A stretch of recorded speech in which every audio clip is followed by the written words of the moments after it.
So this one is going to be pretty depressing. It might be best that some of you skip it. I'm also not going to be. I don't have any kind of script. I'm just kind of going to go off the cuff here. So there might be some pauses. There might be some rambling. The whole thing might run kind of long. We'll see. But if you really want to know what's going on with me right at this moment, since the last video I made and everything, I think I'm going to back up a little bit and just say that the last couple of years have been hard, to varying degrees at different times. But it's, so to go off the topic of that even for a second, the title of this video, I feel, applies maybe to a number of things about the way I kind of think and feel about things, in a general sense. Like, my view of the state of the world, that title might apply to, just kind of like things kind of in the culture and society right now. And then there's things like the way I've seen people I know change, not in terrible ways, just, not necessarily in ideal ways either, though. Just kind of the way that life can change you as you grow and as you deal with hardship and things like that. And similarly, I've changed in some ways that I'm not always entirely happy about. I wish I could go back in some ways, but the biggest thing that the title of this video has to do with is more about the situation in regards to my mom that I've been dealing with, and that's where I say the last couple of years have been hard. Like just before this, there was the whole thing where I was in the hospital for 2.5 years, and leading up to that was months of me not doing very well at home. So you could say roughly like roughly 3 years of some really intense hardship that I was directly dealing with, and my mom was there for me through a lot of that, and it was super super hard on her. And we had, I'd say, maybe a good year after that where things were kind of okay for both of us, but then it just became me on the other side of that. The problem was, it all kind of started from my own hospitalization. This is where I guess I'm gonna be getting into more personal detail about some things than I guess I typically do, and just kind of give a little more of a story and background on everything right here. Uh, I was coming home from the hospital, one of the hospitals, not like the final time that I was coming home when I was mostly better and just kind of needed to regain my strength. This is a time where I was still pretty messed up. I shouldn't have been sent home, but I was. That happened a few times. And the last of those times that I was sent home and not ready to be yet, there was kind of an incident where they were dropping off supplies that I needed to live, essentially. And my mom knew that was going to be happening. She heard the doorbell ring. And there's various reasons we don't normally use the front door. Normally, we'd open the garage and come around and so forth. But she didn't know if they were going to leave the supplies if she didn't answer. And she knew that I could not go without those supplies. That would be like really bad.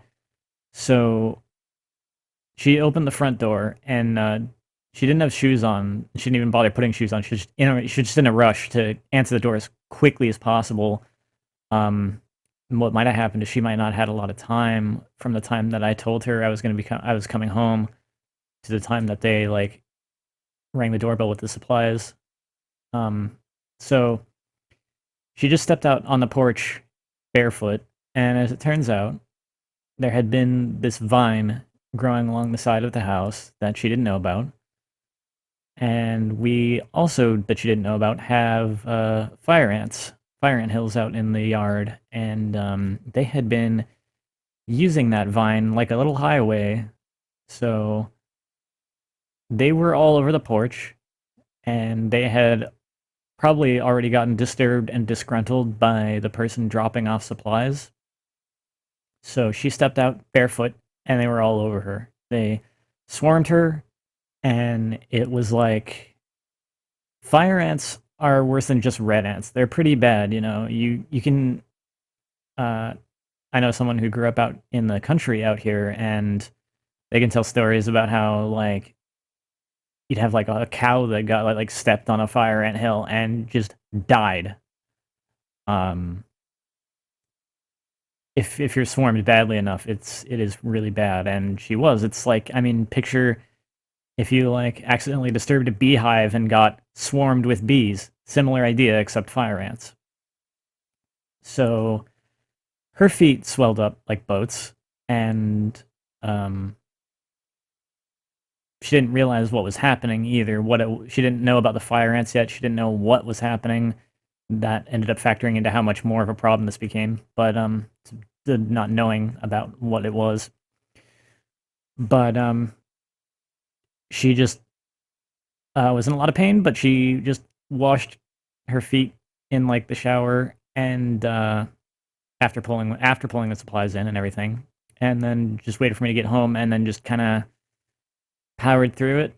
Um, just kind of ignored it as much as possible, and was just there to take care of me because I was in a bad state and was home.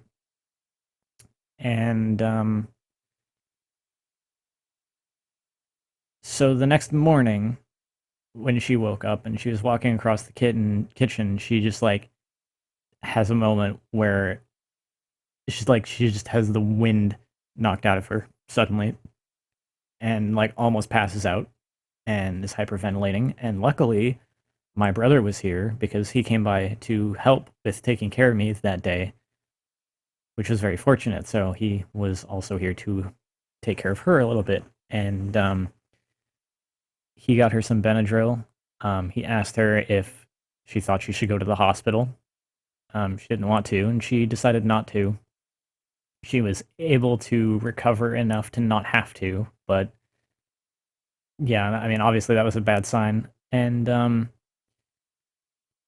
the stupid thing about this is how pointless it was that I came home, how worthless the whole thing even was, because, you know, I came home that night and she got bit by the fire ants as kind of an indirect result of it. And the very next night, I was out of here. I was back at the hospital because how badly I was doing. I just got worse and had to be sent back to the hospital. They shouldn't have sent me home to begin with, but it's a whole thing. I think sometimes certain people didn't always understand what the full extent of what exactly was going on with me, maybe had misconceptions about things. And then there's the other side of it too. There's just financials, and all facilities try to not to keep a patient longer than a certain time frame because of, you know, reasons with money and insurance and so forth. It's a thing. But that is the linchpin that just set off everything that would go on with my mom afterward. And it was all for no reason, no real good reason. She stayed out of the hospital after getting bit like that for months because she didn't know when they might try and send me home again. And she wanted to be able to be here for me if I needed to come home. Um, I went to somewhere that was a little further away from home after that this time.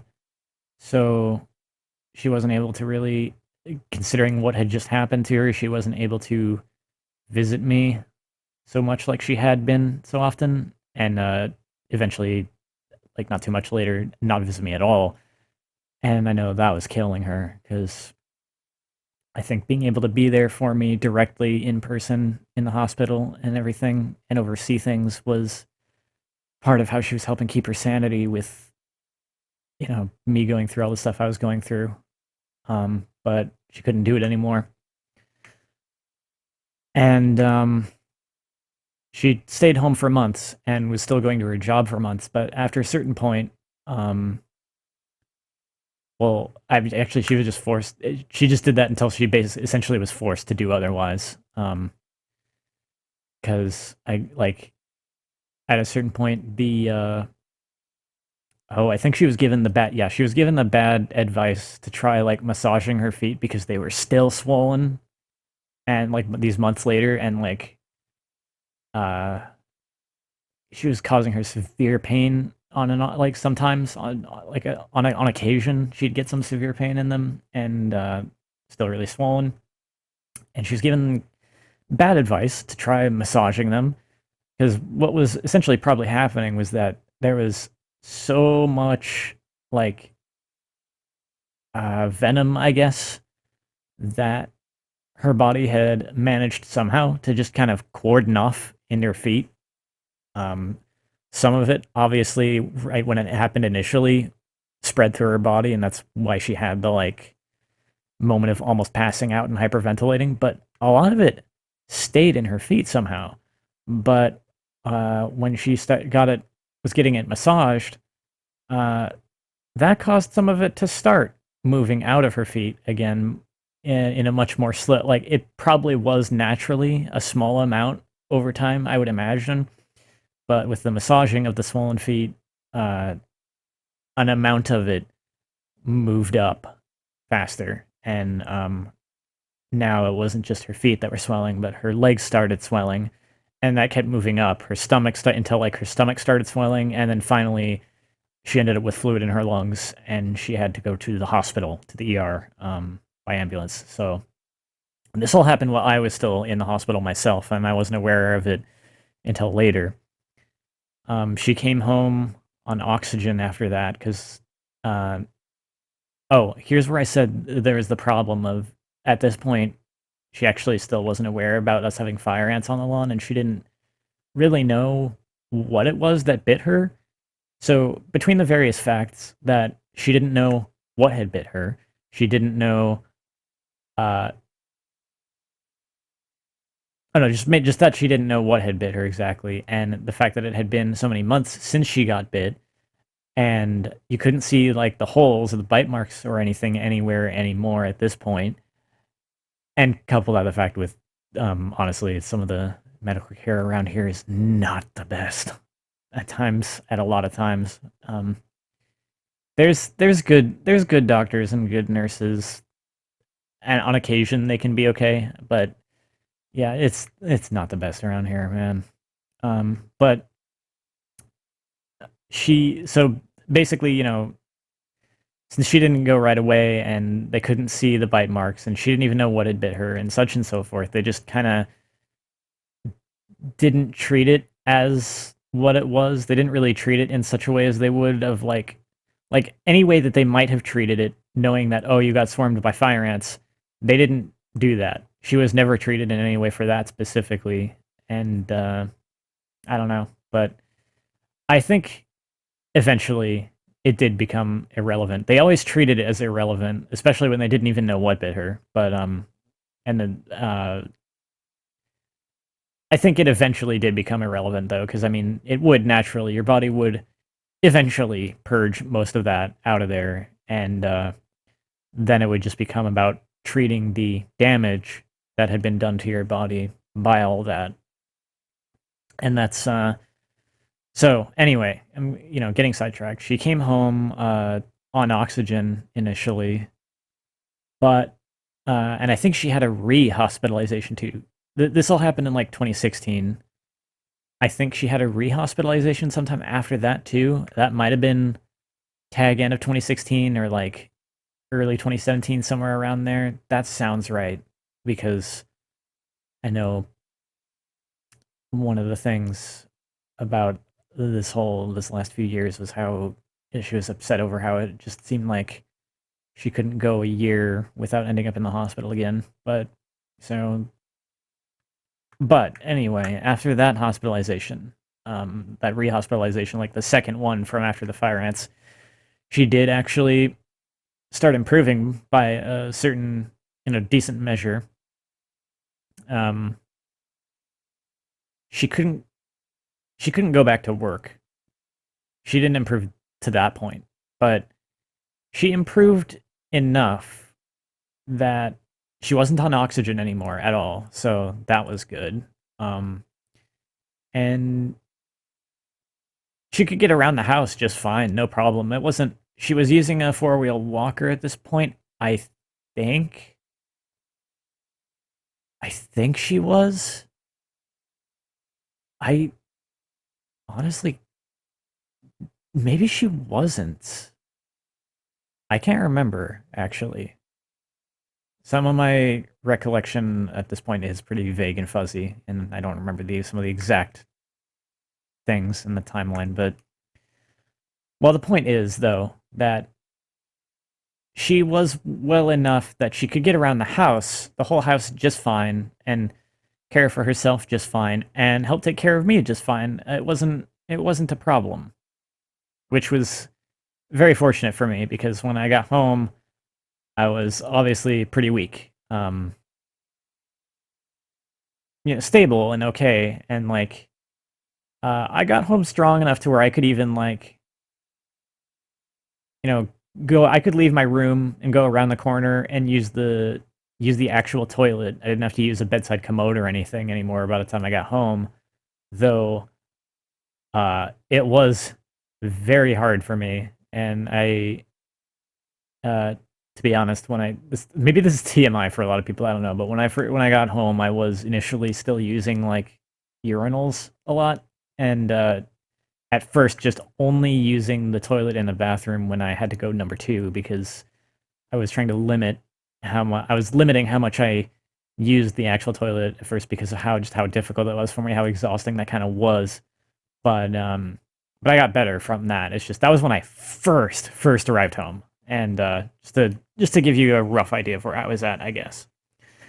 And so I definitely needed help, and mom was there for me. She was able to do that, and it was no problem. So I was fortunate for that. That was in like I want to say like September, August or September, somewhere around there, I think, of 2017 when I got home finally and was like better like that.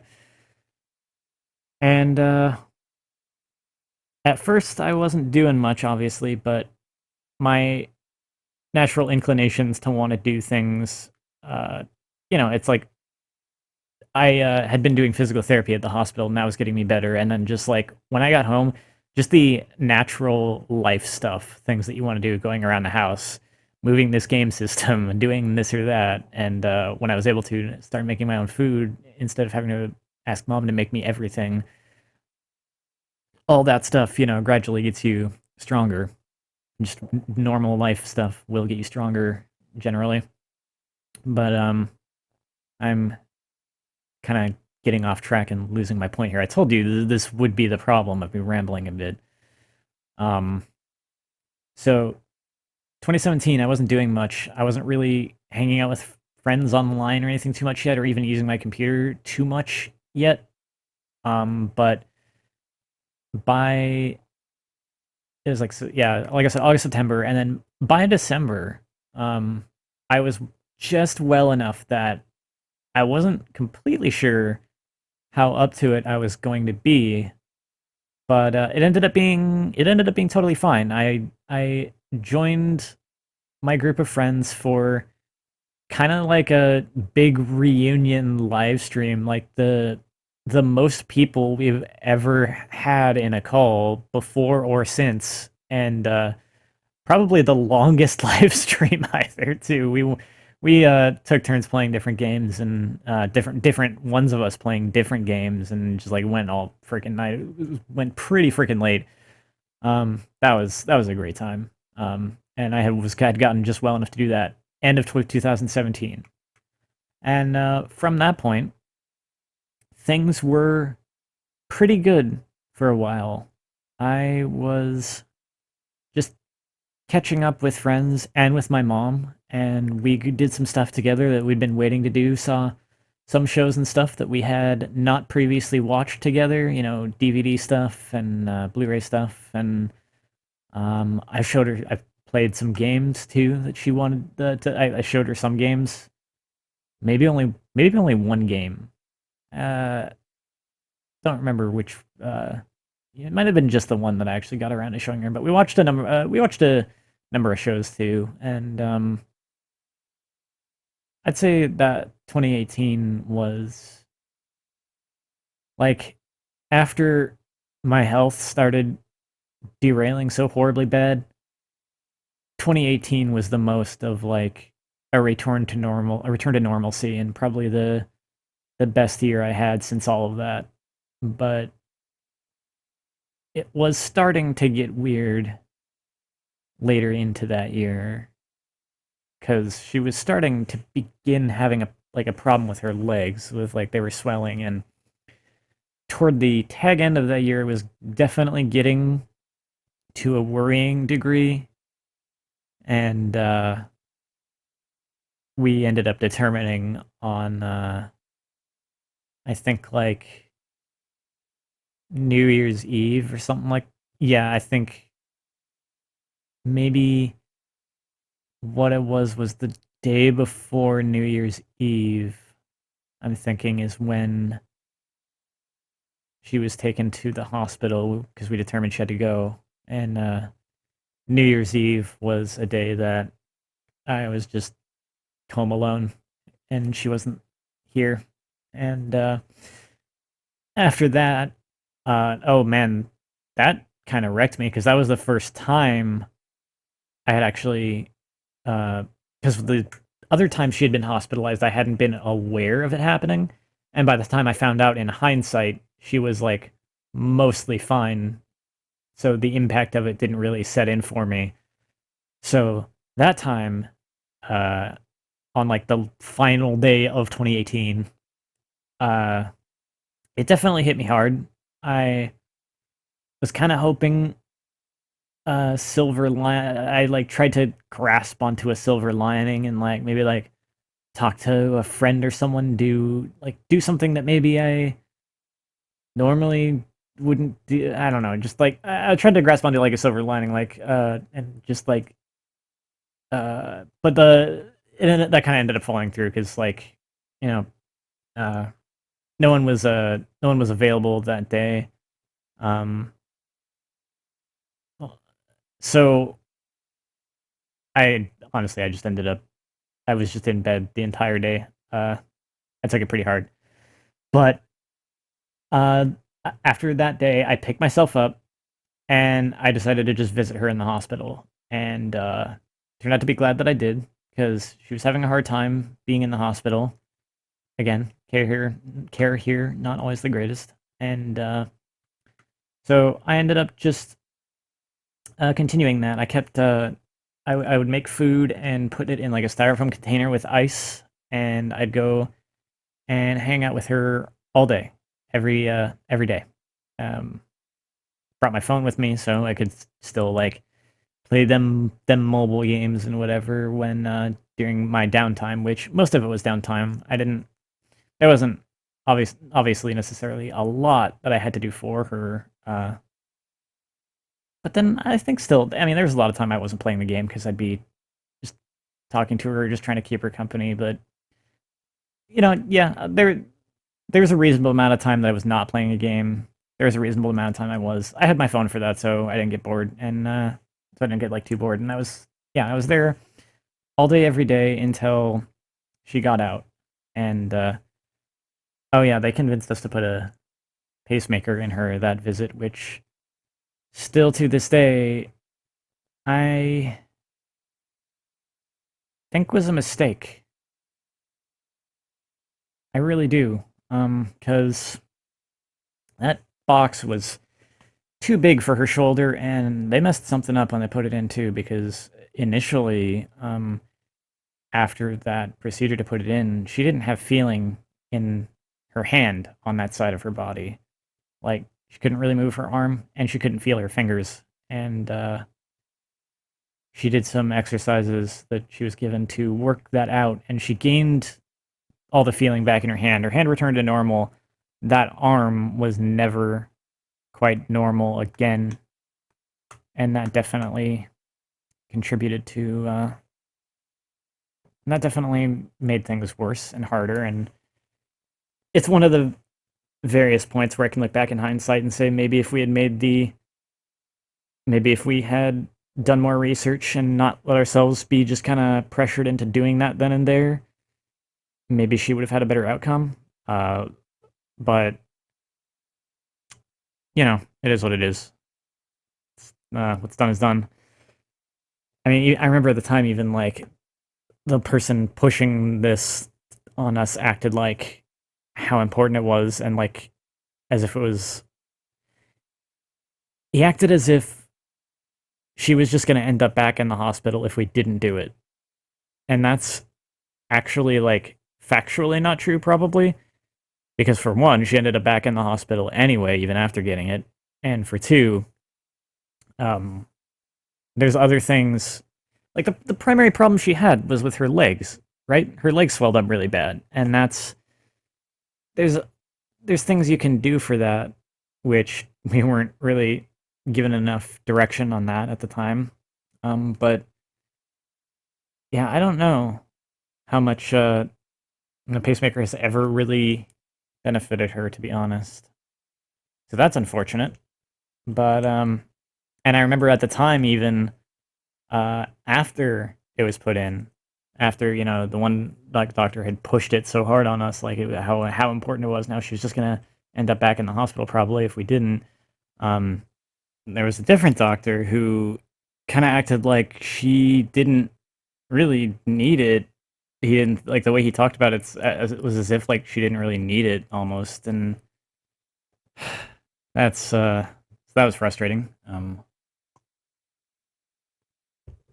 Now, this was the hospitalization where she got home.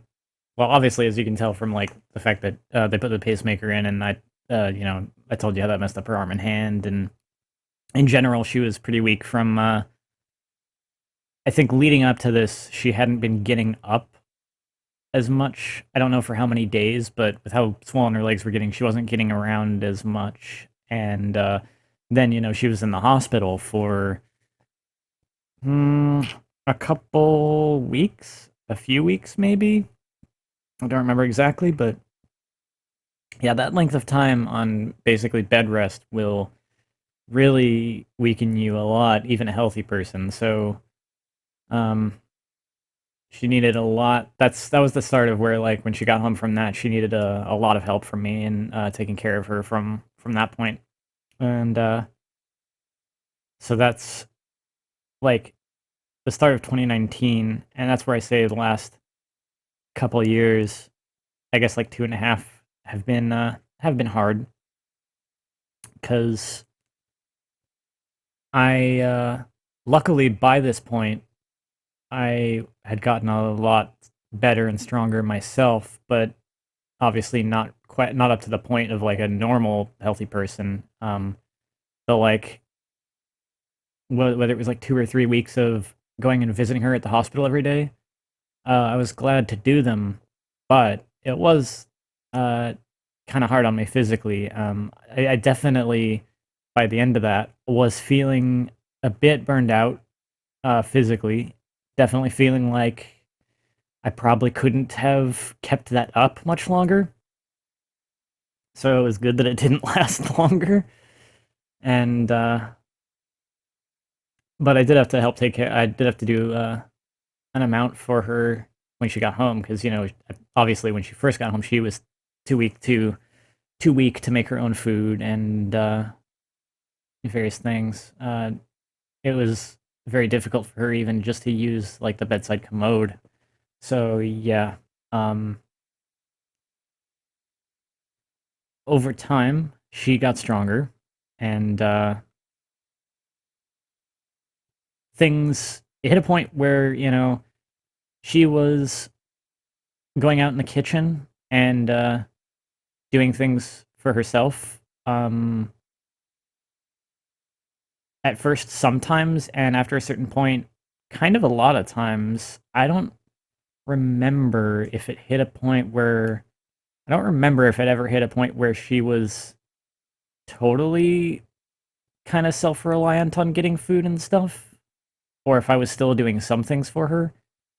I honestly can't quite remember that. Um, she definitely hit the point where she was using the bathroom instead of the commode, so I didn't have to help her with that. That might have happened. That even might have happened fairly quickly, actually, where she was managing to use the bathroom and uh, yeah, because I know she didn't like having to make me have to like clean out the commode and everything. I didn't mind, but especially after I kind of realized the trick to it to make it less messy. But anyway, that's maybe TMI. um, yeah, so she got an amount better. She didn't get. I don't think she really got too close to like as good as she had been when I first got home, but she did get significantly better to a point where she needed, for at least an amount of time, she needed very limited, if any, help. But something happened where she got there. There was something. There was like a sharp corner of the dishwasher or something when it was open, and there was a mishap with that, and basically she ended up with this like gash on her leg, and that turned into a bad wound that we she really didn't want to go to the hospital again after her previous experiences. Uh, so we basically did everything we could to care for that wound here at home, but it was not healing, and I was getting worried about it, but she really didn't want to go, so we just kept trying to do what we could with it. But this happened in the later part of 2018. I want to say she first got the gash in maybe like October. And then did I say 2018? Because I meant 2019. Like it was maybe like October of 2019 where she, because it was the start of like 2019 where she was in the hospital initially and then got out and then she got stronger and then she was getting a bit stronger and we didn't do as much together after that point, probably because of the weakness she was having, and also, but we did some stuff, just not as often. It was harder to do stuff as often because of everything going on, and she was also starting to develop this problem with, yeah, I think the timing of that might have been specifically after that hospitalization. I'm not completely sure of that either, but developing a problem where she would just fall asleep a lot during the daytime and during any time really, and it wouldn't necessarily be for like long. It could just be like little micro sleeps, but it would happen a lot, and that made it harder for her to enjoy like watching stuff because she'd keep missing things, and if we caught that she fell asleep, then we could like rewind and stuff. But it was a little bit of a made things a little bit more difficult, and there were other stuff going on with that made it harder to do stuff in general. But we still did some stuff around this point in time. But when she got like the gash in her leg, and as that wound got worse and harder to care for, and she got less and less able to get around and became increasingly confined to her room, there was definitely increasingly less often we could ever even conceive of watching anything or doing anything fun together, really. And leaving that wound, not leaving it, but I mean, what we were doing wasn't enough, and trying to deal with it ourselves for as long as we did was definitely a mistake. I think, all things considered, we probably did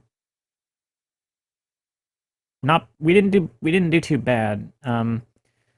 There's compounding problems, like because it's not just the gash; it's that something we would learn later. There were other exacerbating circumstances with that were probably causing swelling in her leg.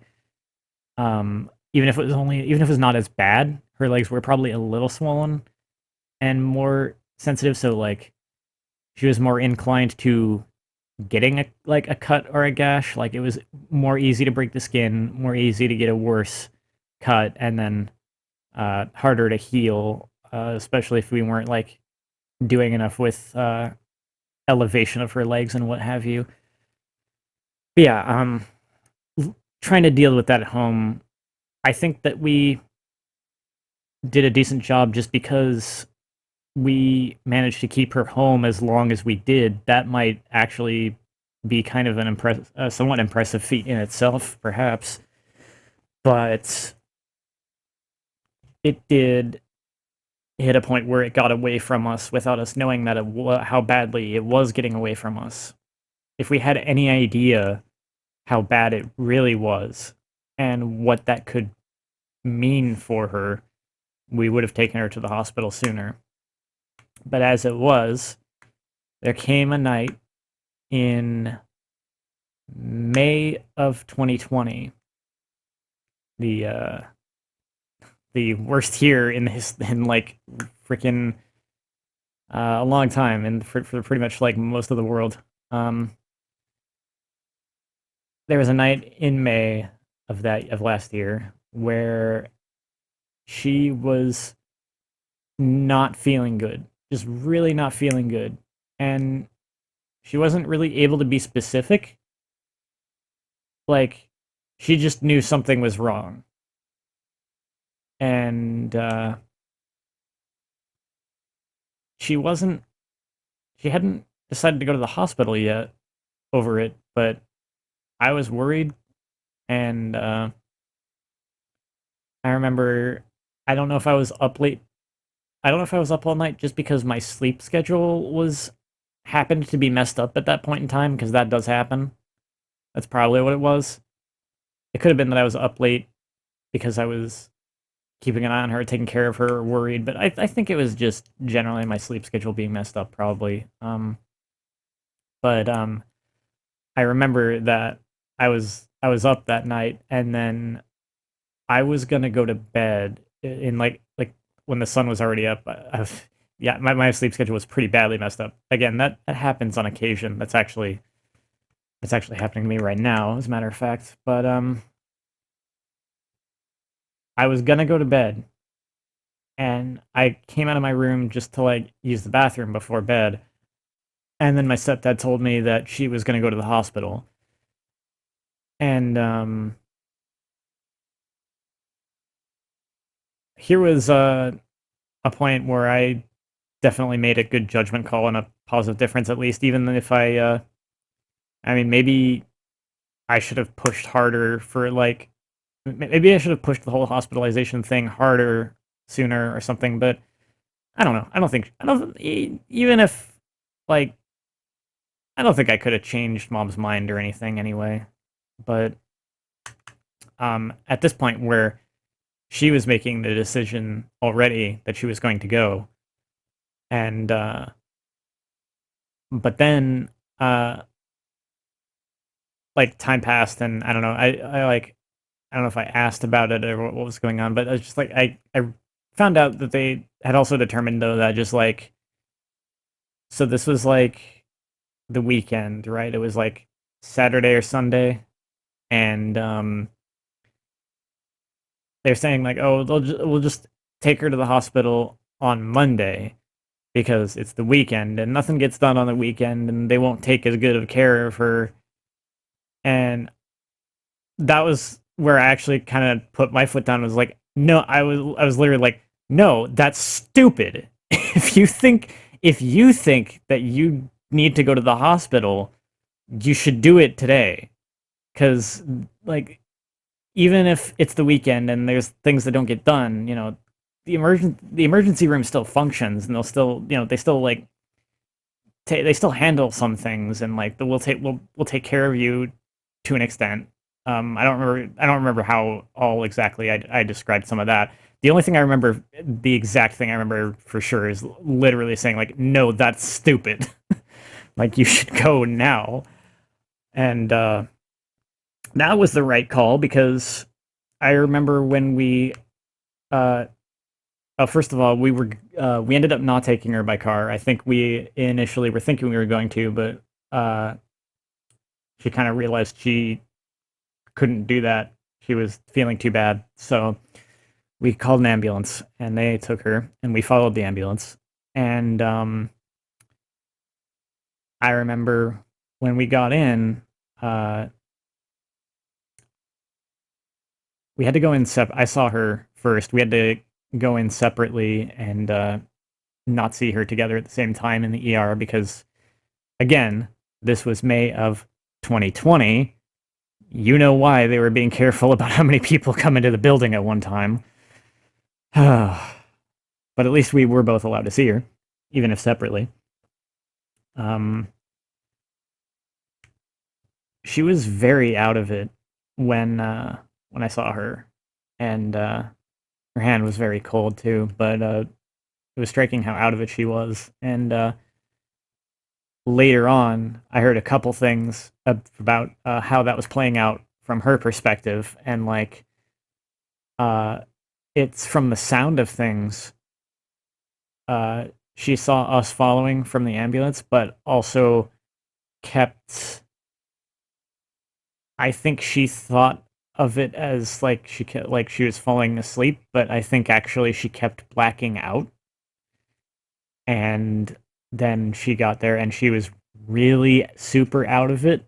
And I'm talking so out of it that uh, the ER room that she was in, she thought was a doctor's office. And when we left, because she was getting transferred to the floor, and we weren't allowed to visit her on the floor that late or anything. Well, plus it was late. We were gonna go home anyway. But when she got transferred to the floor, she there were weird things about uh like kind of like she wasn't entirely, I think, aware of where she was exactly and what was going on, and she was so kind of, I guess, like half delirious that she pulled out the IV that had been put in her.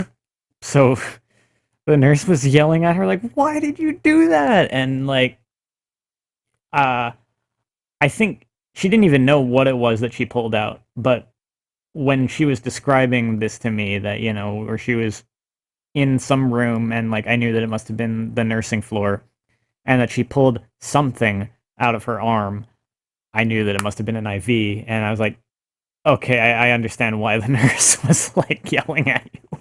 Um, but so I can laugh at that a little bit in hindsight, but at the same time, all of that paints a picture of how bad she was actually doing. If she was that out of it, and she was literally blacking out on the ride there and everything. And we found out kind of much later that she had sepsis. I've talked about some of this before, not in nearly so much detail.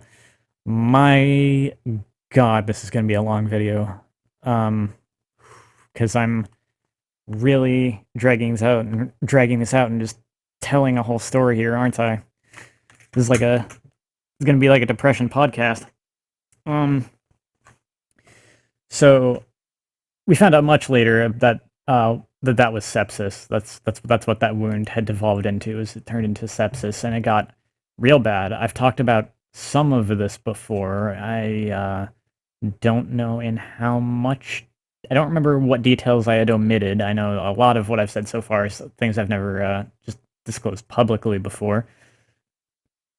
But that was the really bad one. That that was the hospitalization where, like, there was the hospitalization in 2019. Basically, it technically like was New Year's Eve was the start of it, but effectively it was just a 2019 hospitalization. And that one hit me really hard because it was the first time that I was really here to see her go into the hospital. And because of the care being weird at times and things, I know it was kind of hard on her emotionally too. It was a saving grace having me there, but it was really rough on her. It was hard to see her go through that.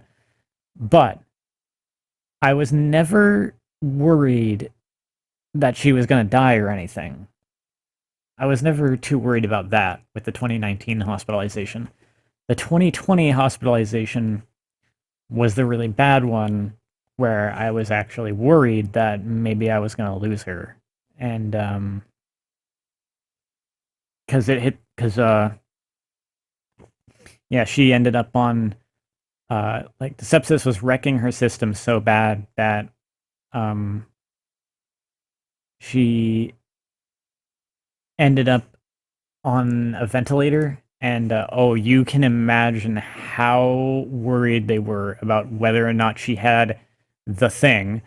So they kept testing her for that repeatedly, and it kept testing negative. But yeah, she ended up on a ventilator temporarily, and they took her off of it and tried just using like a CPAP machine, I think. Um, yeah, she was like sedated and unconscious for, I don't know, a few days maybe.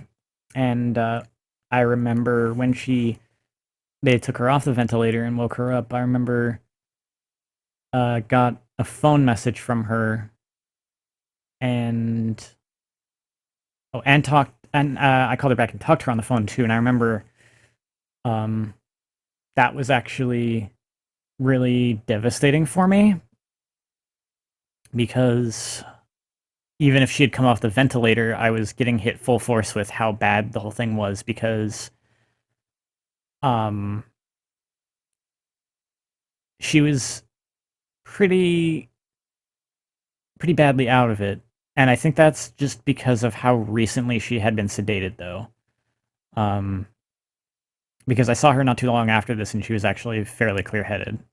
But during this phone call, she was very out of it, and that's weird to see her in that kind of state. Um, you know, she's always a very sharp person.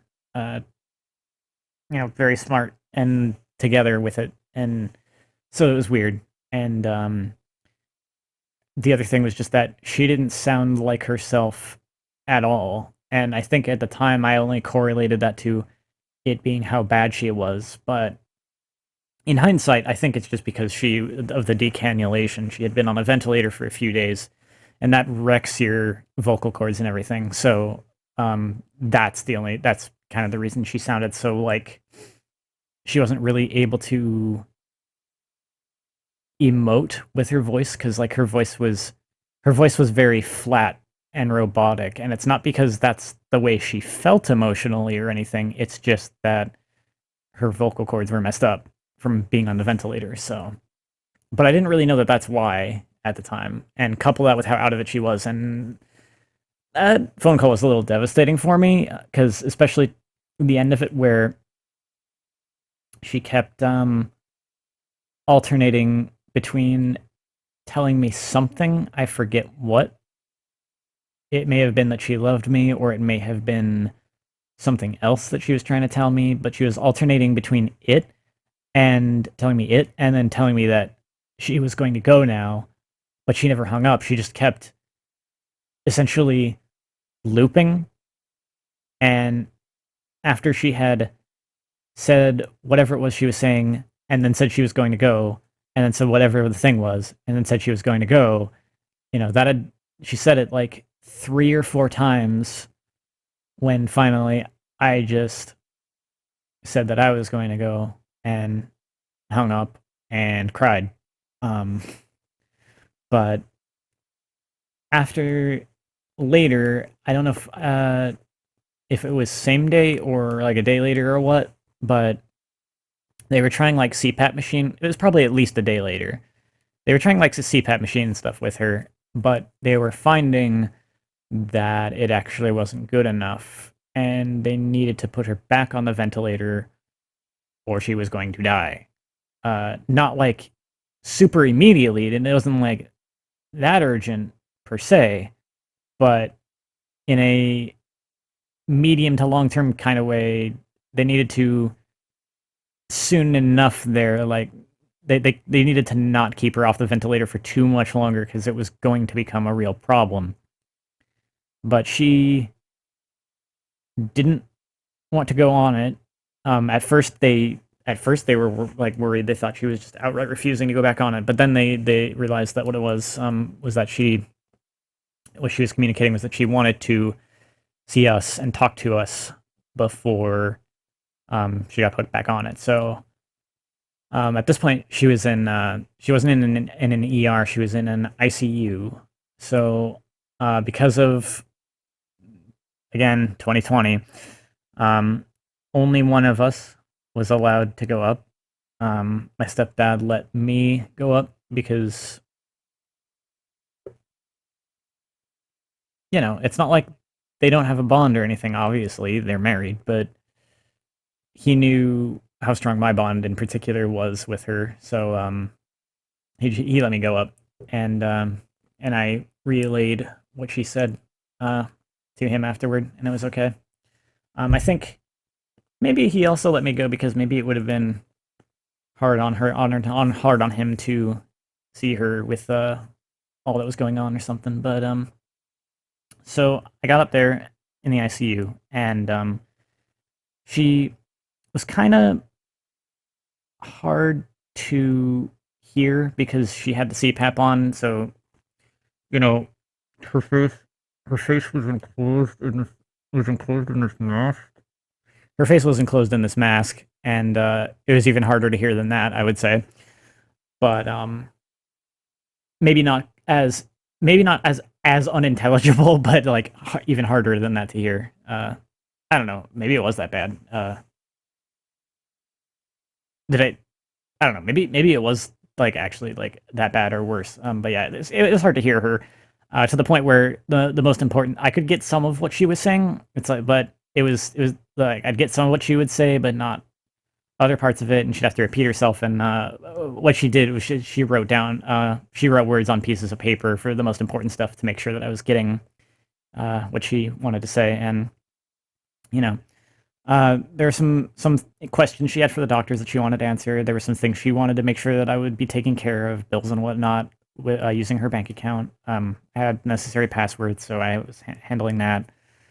Um, yeah, I became kind of in charge of the household from that point. It wasn't the first time, I think, because I think there was just like one singular month where I had handled the bills in a sink or swim sort of way during the 2019 hospitalization, but uh, I did that okay. And then 2020, I became kind of in charge of the household again for a bit of a longer period of time this time. But yeah, she wanted to make sure everything was going to be okay, that was going to be taken care of, and in case she didn't wake up, she wanted to tell me again that she loved me and so forth. So um, it was that wasn't as hard on me as you would expect. Was it was not as much of a gut punch as you might think it would be because for whatever reason I took it pretty well, and I wasn't too worried at that specific point. I felt like I understood that that was a possibility that she could have like just not woken up, but I didn't think that was going to happen. I thought she would pull through, and part of it too was probably how I just had the recent phone call where she seemed so out of it, and her speaking was so weird. And aside from like having the face mask CPAP thing on her, which did make it harder to understand her, even though it was harder to understand her through that, she was speaking better, and she seemed completely clear-headed, and everything. So that all made me feel better, and it helped me have confidence that she would indeed wake up and things would be okay. Of course, after this, I would end up worrying tremendously again at certain points, particularly because of like we found out after she was on the ventilator again that she was going to need open heart surgery. So that was scary, but um, it went well, and she survived that and pulled through. She remained. She went to like a long-term acute care facility, and then almost was like gonna get sent home, but we managed to get it. We kind of pushed for it and managed to get it cleared through insurance that she got to like a rehab facility kind of briefly, which was good because after being on the ventilator so long, um, and she was still on a high amount of oxygen, higher than they would typically send a person home with if they can help it. And also she had needed a tracheostomy because when I say that she was on the ventilator a long time, I do mean like she was getting technically ventilate. She was getting ventilation for technically, I think, like a couple months maybe. Um, yeah, it was bad. So you can't do the whole like mouth tube thing for that amount of time for various reasons, I think. So they ended up doing a tracheostomy on her, and so she had a hole in her throat that a tube like connected to, and she got the ventilation through that. And then when she was able to come off the ventilation, she got her supplementary oxygen through that. And that was the whole thing too. But thankfully we pushed and got her to get to a rehab facility so that she could regain some more strength before she got home. Because I'm, you know, not the bulkiest individual in terms of just in a general sense, and especially like muscle and everything. I mean, what I went through, like, so okay, honestly, how bad the nature of things was with my own hospitalization and the thing, and like leading up to it. Uh, when I was admitted to the ER, I had a BMI of like 12.3. So since then, I've gotten much better, obviously, but even still, I'm like not much over 100 pounds. Uh, I'm not the strongest boy. So if she was not even strong enough to be able to transfer to a like bedside commode on her own, and by the way, she wasn't actually in a bed. We got her like this lift chair thing. It's got like a mechanized motor. She couldn't after all this stuff, like she couldn't sleep in a bed anymore. Actually, like she couldn't actually breathe if she were to lay flat on her back, and it was hard for her to get into bed to begin with. And this ended up being a point where it was better for her to just be in a chair that's comfortable to sleep in. Like it's super comfy. You can recline it back however much is comfortable for you. You can put your legs up, and you can have it start raising into the air and angling, basically boosting you up and sliding you off to make it much easier for you to get out of that chair. And so she had that rather than being in a bed. But yeah, if she was not strong enough to even transfer to a bedside commode by herself when she got home, that would have been, I don't even know if it would have been simply difficult for me. I don't know if I could have done that, period. I don't know if I'd be strong enough to help her up if she couldn't stand on her own. Um I certainly wouldn't be strong enough to heft her up if she started to fall, and I didn't know if I'd be able to help lift her up without hurting her either. So all this kind of helped in making the case to get her to a facility to regain some of her strength, and so that worked out. When came home, she came home still with the trach tube, but she had enough strength to make the transfer to the commode on her own. So that was the important thing for us. And I had to do a lot. I kind of had to do more than ever to care for her, though. This might be some TMI territory here, but the having the trach was kind of traumatizing for, to a certain extent, both of us. Not so much for me, and I even like got over it. I'm at this point I can talk about it without like feeling any residual like discomfort or anything like that. So it's not so, it wasn't so bad for me, but a little, but particularly at first it was a little traumatizing. And definitely though for her it was particularly traumatizing because she was the one who had it, who had to deal with it. And here's the thing, they messed up because they put in one that was too big for her throat, which we had no way of knowing. We didn't know that, but it was, and that's why, most likely, that it was clogging up so often. Because a trach tube clogging up is a thing that can happen, but from my understanding, it should not be happening nearly as often as it was happening to us. And I kept having to suction that out.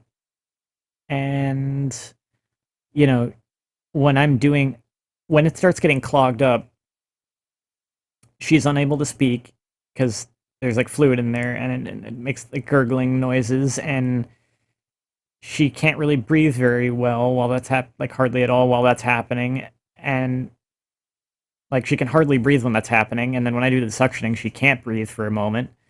So to keep having that happening over and over and over again, the whole thing was pretty traumatizing for me at first, and pretty traumatizing for her to have to live through. Obviously, I grew numb to it after I had to do it enough times, but she's the one living it, so obviously that's not something you just get numb to when that's happening to you. Um, she was probably home with that for like a couple weeks. I want to say maybe just a couple weeks. I don't remember how long it actually was. I'm trying to not overshoot it because I know it's definitely the kind of thing where, however long it was, it felt longer than it actually was. But the situation with her legs, um, oh, I was pissed about that because the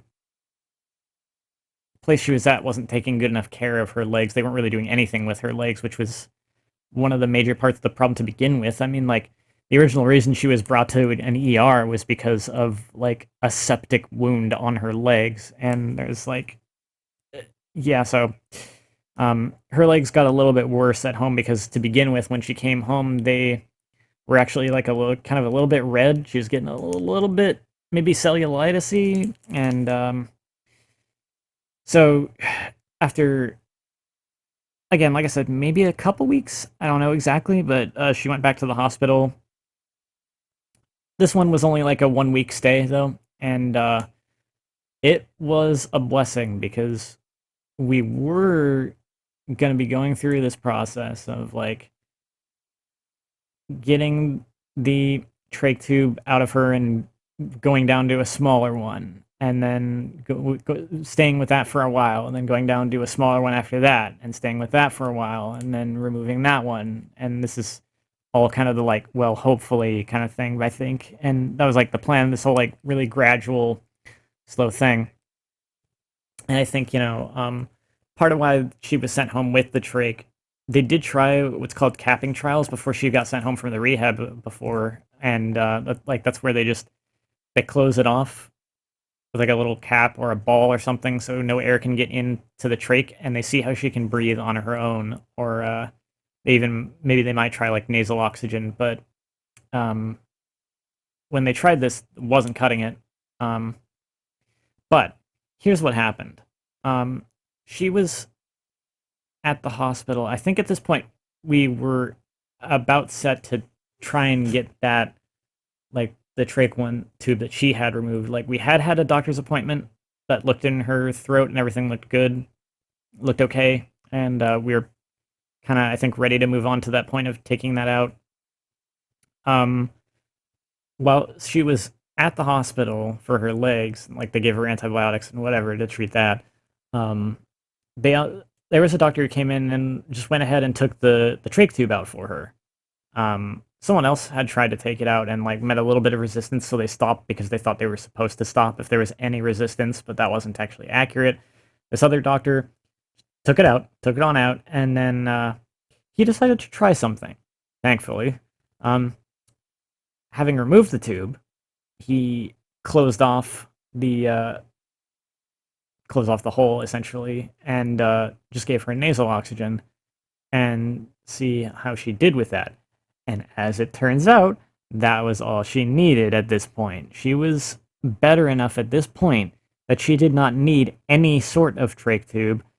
And the only reason probably that there had been any indication that she still needed it before was like because that tube was too big for her. If they capped off if they capped off that opening with that tube in her, the air could not get past it. So with the tube removed outright, they were able to realize like, oh, like she can actually breathe just fine on just some supplementary nasal oxygen. So that was good. That like part of that whole thing was over, and that made things so much easier on both of us. But so this is all 2020. She went into the hospital in May. She came home in um she went in at the tag end of May, and I want to say she came home maybe August. We'll say August. Would that be right? Yeah, that sounds about right. Somewhere in August, I think.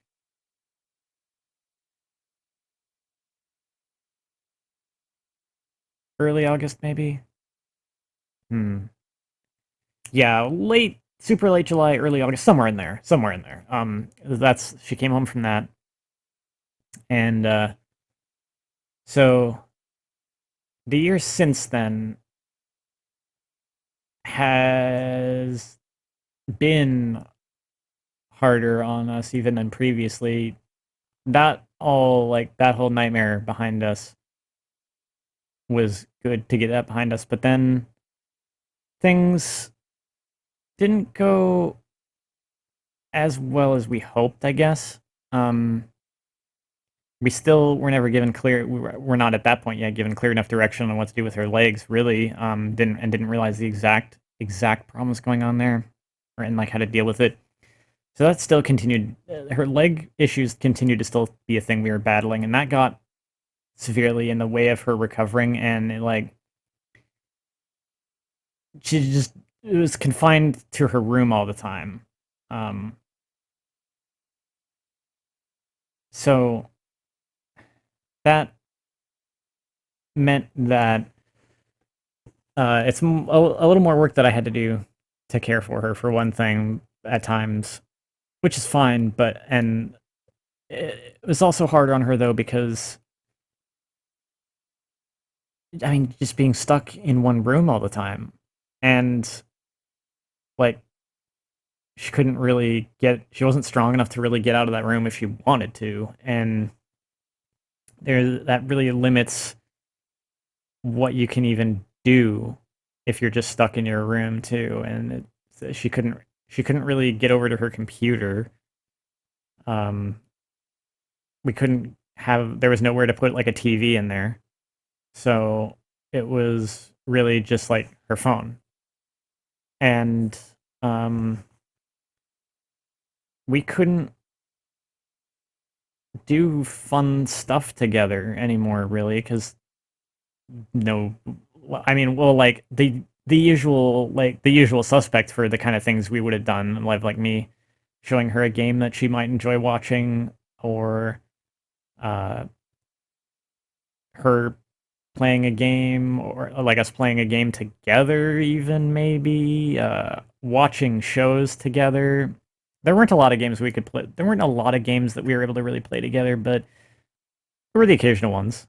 Um, like there were the rare ones we found that could work with. But more than anything, like she enjoyed. There were some games that she like enjoyed watching, and there were ones I wanted to show her, and there were of course just actual shows we wanted to watch. Still, we had watched some of the ones we wanted to watch before, but there were still more things we wanted to watch together. But we kind of didn't have a good way of doing that with her just confined to that room. So it was just kind of been the hope to get her to the point where we could do that again. Um, I mentioned this in my previous update video. No, actually, I didn't. I mentioned it in like a text post. I mentioned in the video how we were trying to keep her out of the hospital, but it was becoming like apparent that that might happen. It did. In July, we had to take her to the hospital again, and it wasn't a super bad case like the last one with like the sepsis and everything, to the point where it really shouldn't have been such a bad hospitalization, but unfortunately it was because they dropped the ball and screwed up in some kind of majorly important ways. Maybe it's the shortages of staff. Maybe it's just uh, the place we brought it to maybe is not as good as it used to be, or maybe they're not very good at like it's the same hospital we brought it to where she had to get the open heart surgery and everything, and they did a good job caring for her when it came to like critical care. Maybe they're just not good at providing care. Like maybe they're just bad at providing a non-critical care, though. I don't know. Um, what I can tell you is that she ended up in critical care when she shouldn't have. She ended up in the ICU for like a week or more, or something like that. I don't know, but it was that wasn't the smoothest, best hospitalization, and this was another case again where I was there every day, however much I could be physically. I think it was let's say, I think typically I would be there. Hmm, and I forget. I had this in my head before at the time, but it's been like a month now or something. So like I'll just say like roughly typical average. I would be there for like 10 hours a day. Um, Maybe a little more than that on the occasional rare day. Sometimes less than that, but we'll just say it was like an average of like 10 hours a day. Maybe 9 hours would be a better average. 9 or 10. We'll say we'll give that as a baseline. Um, and it was good that I was there because again, uh, man, some ball like they dropped the ball at points there, and it was always when I wasn't there, so really made it feel like I needed to be there as much as possible, and I was, and uh, we got through it though. Uh, I cleaned up her room for her toward the end of that a bit. I did a fair amount of work in there over maybe only like a few hours or something. I don't know. Um, I I just went in there like a tornado as much as I could, until I guess because like I know I know everyone was like impressed how much I did in just like one morning, but I I I didn't completely like clean up that room, but I did clean it up a lot, and I rearranged some things and made it to where it was better for her. Like it was functionally better, and it was better aesthetically, just all around better. It was good. Um, and so that was nice for when she got home. And uh, backtrack a bit though. Like I said, it's been a hard year. Not being able to do fun stuff together has been rough for both of us, and I know I saw her so like it's weird the kind of person she is. It's so unusual and weird to see her get like really sad, and I saw that a lot. Maybe these last like 2 years, but especially this last year in particular. And it's not like she was never happy or anything like that. I mean, she'd be happy, and she'd find things to watch on her phone or whatever to keep her occupied, or games to play. She played Animal Crossing Pocket Camp a lot. Um, so it's not like she was just like abjectly miserable all the time or anything like that. But still, I saw her. I was seeing her more sad more often than I would like, certainly. And when she got home this time, uh, she was feeling really bad about how she like just missed all the time she missed of like Pocket Camp, because it's like, it's one of the few things that she's been having as like a comfort thing that she could do for fun. And there's just like this content that just like passed her by, these events that would have been fun that she didn't get to do, and it was making her really sad. So she just put the game down. I think they like updated the game too and changed some things, and she kind of like wasn't. There was some extent where she like didn't even know what all the things she had to do in the game were anymore, and she just put the game down at that point. She didn't really want to pick it back up. So yeah, things like that. It's not just the caring for her. I guess this is something I haven't really got into my own personal feelings on some things with this so far. I kind of glossed over thus far too. Is like caring for her as much as I've had to has been, I guess, sometimes difficult. Um, and that's part of one of the things I wanted to get into, I guess. But I mean, I'm glad to do it. I was glad to do it though. Um, it's just it could be hard. It varied from time to time.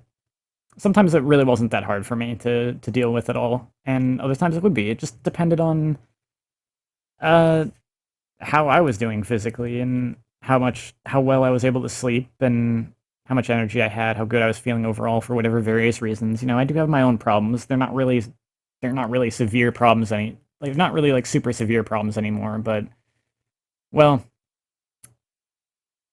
the problem enough though that even just like getting out of the house as much as I was for a couple weeks to go to the hospital was kind of wearing me down. Um, so I don't know how much longer I could have done that, but caring for her at home is generally fine. Oh, one of the things. So for all the negatives, there was a positive that came out of. Sorry, I hear a cat meowing. Um, there was a positive that came out of this hospitalization, which is we learned something very important. A couple things, really. We learned a lot more about her legs and realized that they haven't been elevated enough often enough, and that's kind of the major reason that they keep getting worse. And that's the main thing, is really just we need to do more elevation and need to do proper like compression, and that will be the thing that helps, because her legs got better in the hospital just from her being in a hospital bed. That's like literally they didn't even do anything specific for her legs. Actually, they didn't even do anything, and they were yet, and because they were focusing on other things like her breathing, and her legs just got better. So, but they're focusing on her breathing because, like I said, they dropped the ball on some things. The discovery was made that she has sleep apnea, so she doesn't, breathe properly in sleep, so needs like a CPAP or BiPAP or something along those lines, and that's where the ball was dropped, and that's what led to problems. But that's one of the things that's also been harder, um, like in the last month, was her being on that machine, because um, she's as weak as she is. It was up to me to. Well, you might have picked up on me having difficulty with which tense to use, past or present tense, at times. You've probably deduced what that means, but I'll get to that. Um, so we have the machine for her to breathe on at night, right? And that's made things a little more difficult, because I know it's not fun to have that on. Um, and she was as okay with it as you could expect her to be, though, and it wasn't so bad, and it wasn't. It kind of sucked, but it also literally sucked, haha. But it wasn't so bad because it was helping her sleep. Um, and that's the thing. This has been an undiagnosed problem for who knows how long. Had been an undiagnosed problem for who knows how long. Because I remember how I told you about like micro sleeps she kept taking all the time, like falling asleep all the time, it's because she wasn't getting proper sleep like ever. So, um, yeah, because we were finding that with her on this machine, when she would go to sleep at night, she was getting much more restful sleep, much better rested, more energy, and like was actually able to just be awake without just like falling asleep during the day. So some really good things did come out of this hospitalization, right? Um, this really felt like, oh, I'll get back to that. So back to some negatives. There's the whole thing with Pocket Camp that she was sad about, and um, without that game too, and she wasn't really feeling a lot like watching YouTube at the moment anymore either. So she was just like really bored and uh, kind of sad, and the boredom itself was contributing to that. It was hard to see, but I put some games on her phone, some other games on her phone, the Professor Layton games, like the HD mobile versions, because she played those games years ago and she really liked them. I thought maybe that would be fun to revisit, and it was. That was a good call because um, she was hitting this point in boredom where it was like almost difficult for her to stay awake as long as she should be, because you know being really bored doesn't make you really tired, and it also just really sucks to be so bored in general. I know, um, so I wanted to do something about it, and that was a good call because like just in this month, she played through all three of the games that are on the mobile phone: the Curious Village, Diabolical Box, and Unwound Future. She got through all of them. Um, I pulled out her 3DS so I could give her the next game that's only on a DS cartridge. They don't have like a phone version of it yet. They probably will, but they don't yet. But she ended up instead having fun just playing the NES Zelda through Virtual Console because that's a game she loved since it came out. So she was having some frustrations with it, but I think she was having fun revisiting it again too. And probably nice to take the break from Professor Layton after playing like 3 games consecutively from the series. Um, so that issue was kind of solved, the boredom thing. There were some other household tensions, but in particular, there were some problems the last like week or so that also added a lot of stress onto things. Where like the AC went out, and we got that taken care of, and then the fridge died, and that was something that became like getting that problem solved was kind of more of an ordeal than we really expected it to be. I think it took about a whole week to get to the point where we had a new working fridge set up and installed, and the old one was gone. But we got that taken care of. I was feeling like this is good. Like uh, we'd learned good things from the recent hospitalization. I think we'd turned a corner, and I know she was really, she's having some problems right now, and she's really weak. But I figured with the knowledge that we have now, this is the point where we can get her better than she's been in like a couple of years. We can get her to the point where she's able to come out of the room again, and that'll help contribute to her happiness. And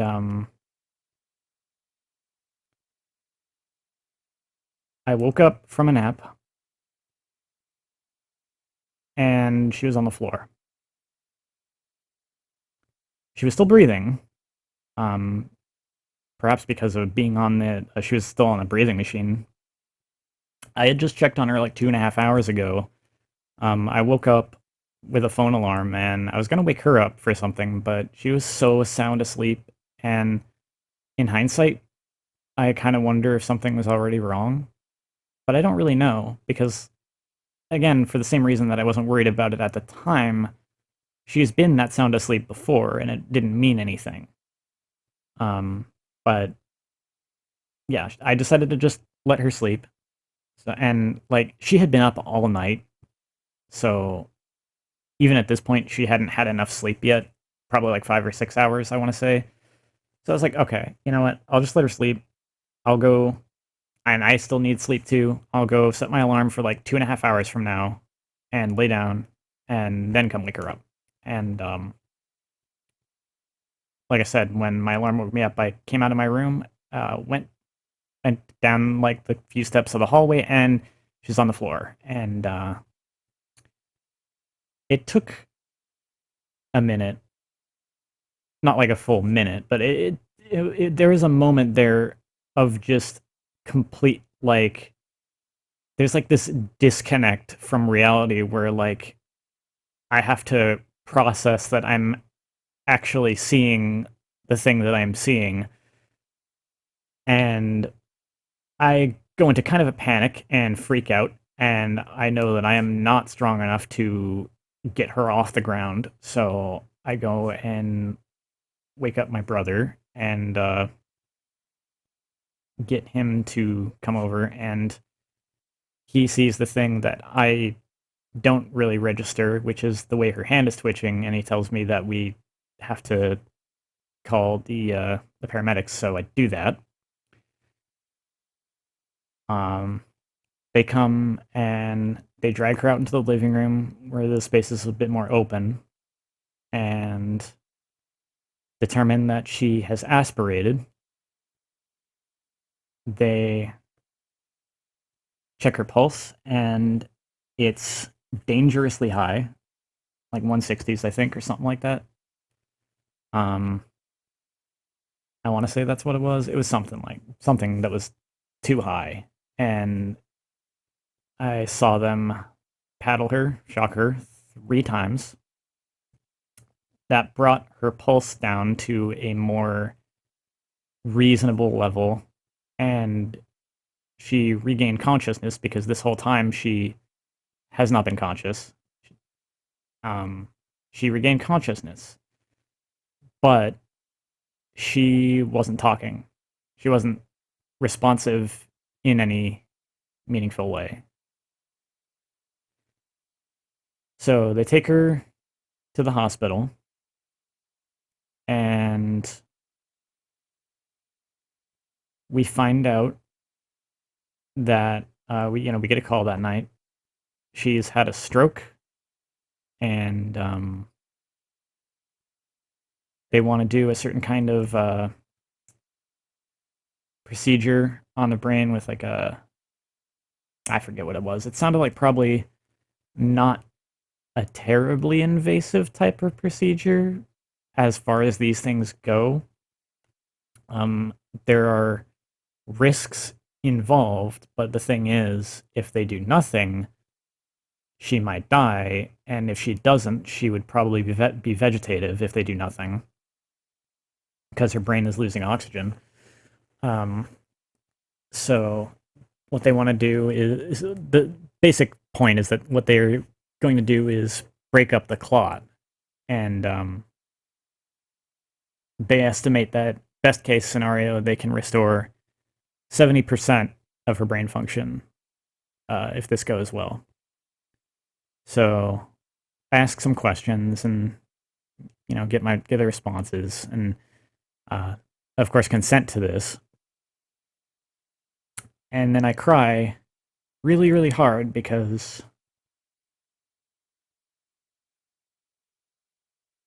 I already think at this point, this is the first time where something like this happened, where normally I'm pretty full of hope. Um, that's just the way I am, and my intuition about that has usually been correct anyway. But this time, I felt really cynical about it, and I hated that I was thinking that way.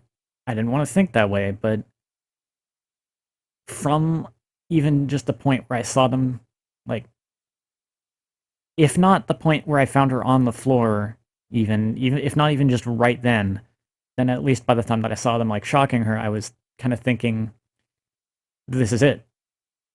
This is the thing that is going to be too much for her. Like, after everything she's been through the last 2 years, physically and emotionally, and how hard it's been on her both ways. There's been multiple times where there's been a couple times where she's almost died. And the hospitalizations were so emotionally draining on her too. Even like panic attack inducing this last time. I didn't think emotionally or physically she was gonna be able to withstand this. Um, that was kind of my first gut instinct with it. But and I was also worried because 70% of brain function, and I know she was already having problems like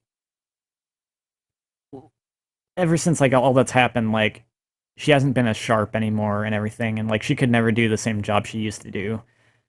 Should never be able to, and I know it drives her crazy not being as mentally like sharp and with it as she used to be, and having to be so reliant on us, me in particular, is hard for her too. I know she doesn't like to have to be that way.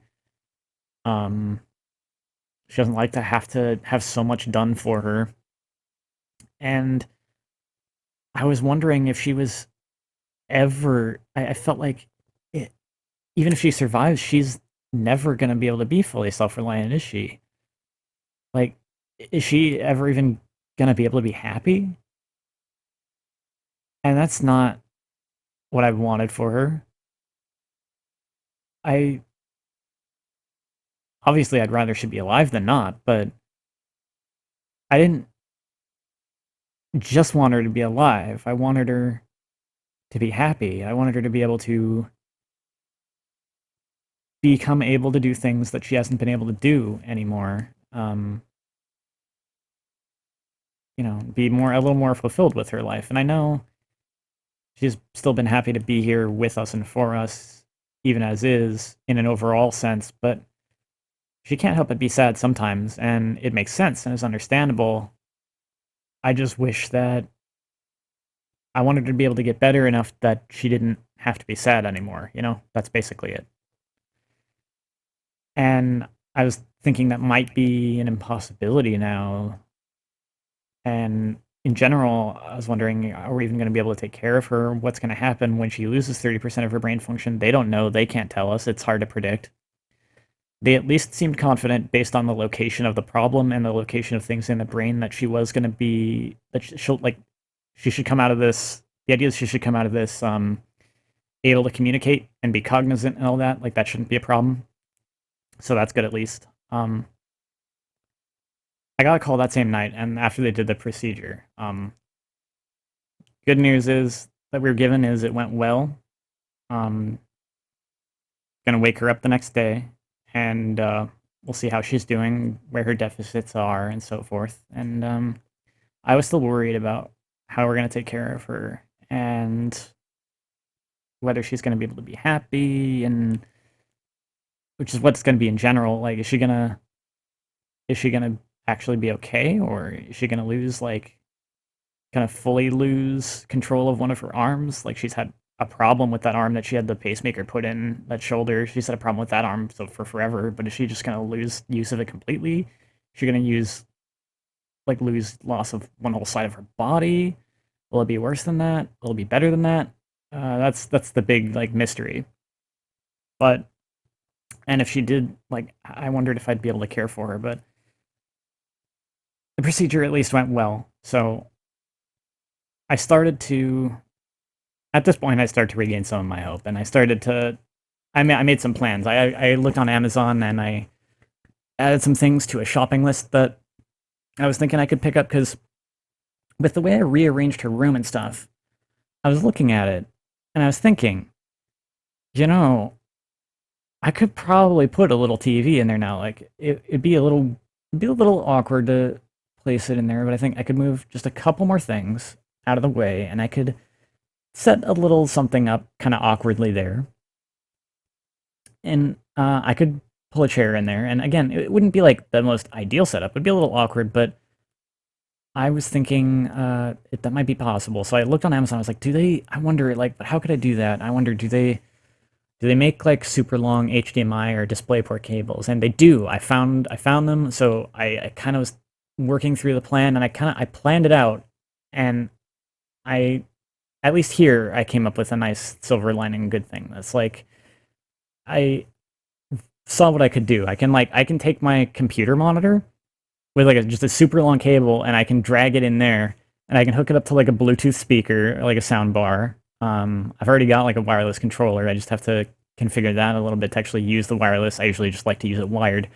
I can set that up to use a wireless controller. I can get a Bluetooth keyboard with trackpad, and I can show her games again. I could hook up game systems to that monitor too. We could watch shows together again. I could show her games. We can watch shows. We can, those are things that'll make it easier on both of us because we haven't gotten to do fun stuff like that. We haven't got to do that type of stuff in like a year, and that's been hard, and that's been hard on both of us. And in general, I haven't had probably even like a lot of fun for like about that time frame too. Like I haven't been playing games much in a long while. Like proper games really. I do like play the phone games, there's that at least, but that's all I was really keeping up with, which is like Kingdom Hearts Union Cross and Dissidia, Final Fantasy, Opera Omnia, and like other than that, I think like this whole year, let's see, I played before this year, I like at the end of last year, I played Melody of Memory, Kingdom Hearts Melody of Memory. I played this year, Persona 2 Innocent Sin. And was that it? I talked about this in another video. I think I a little bit more clear memory of that at that time. You could get the idea though. I haven't been playing many proper non-phone games in a long while. So I was thinking this would be good for both of us. It's a way that I can introduce a little more fun back into my life and make things more fun for her too, because she always used to like watching me play some games, and we used to like watching some shows together, animated stuff and some non-animated stuff, and it, even if it became a little harder and more involved to take care of her, we could also put some fun back in that's been missing from our lives for a long time. The next day, I got the call that the risks associated with the procedure had come into play, essentially. It was bad, really quickly. The nurse that was talking to me about it, it didn't sound good, but she offered some kind of, the way she was talking about it sounded like there was some procedure they were going to do, and there was some hope, maybe. It really didn't sound good, but it wasn't completely hopeless yet, the way she talked about it. But she wasn't fully knowledgeable of it or of the results of the most recent scan either. And like pretty much just after she got off the phone with me and I was talking to my stepdad about it, before we even really had much time to process our feelings on it, the doctor called me. The doctor essentially told us that it was over. That's not the way he put it, but he told us that her brain was hemorrhaging and swollen, and it had gotten so bad so quickly. If it hadn't been so rapidly like bad, if it hadn't gotten so bad so rapidly, there was something they could have done about it. But as it was, if they did the procedure now, there was a 5% chance that she would survive and a 0% chance that she would be herself.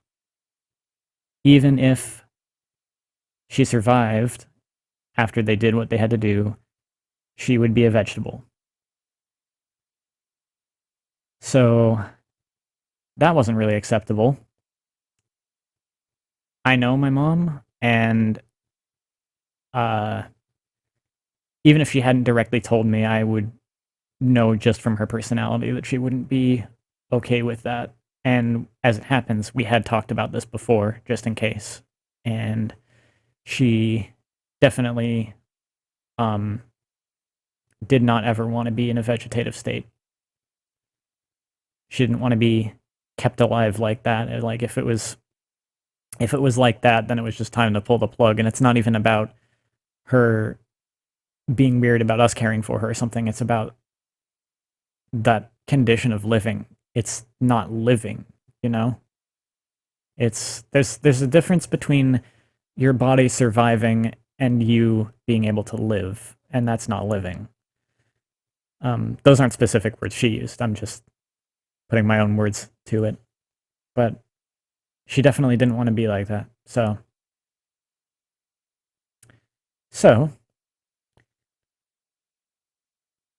um, I would say yesterday, but it's so late in the night that at this point, it's actually more accurate to say the day before yesterday. I think now. Yeah. Day before yesterday. Okay. We went to the hospital to see her, and I held her hand, and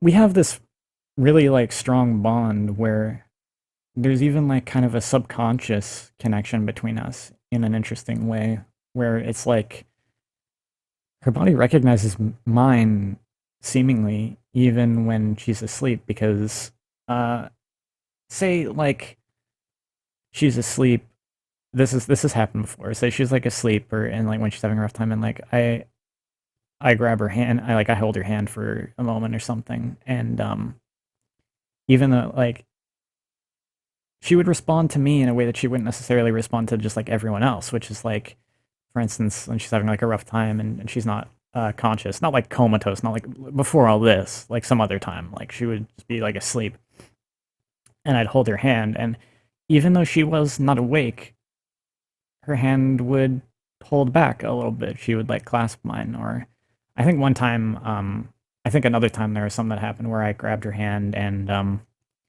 like held her hand, I mean, and like um and then I was going, I think I went to start like take it away, and she started to like hold back a little bit, as if like almost like a subconscious like no, don't let go kind of thing.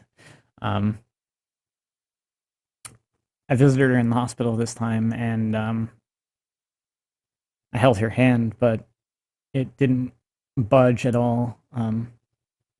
I mean, she's lost most of her brain function and she's in a coma, so that's not surprising. It's like she doesn't even have the ability to subconsciously move that. So it's weirdly like holding an object, but instead of uh instead of holding her hand, it's like just holding something. But I still hold it. And we talk to the nurses and we talk to some doctors, and we get the verification again to make sure that definitively there is no hope of recovery. There is no chance whatsoever that she comes out of this as anything other than a vegetable, if even alive at all. And yeah, there is absolutely nothing they can do, and zero chance that she's coming back from this. So we get the paperwork signed to take her off life support, because we both know that we all like, well, not just us, you know. Yeah, we all like, everyone who knows her, we know she didn't want to be on life support in a condition like that. So we signed that paperwork to get her taken off the life support.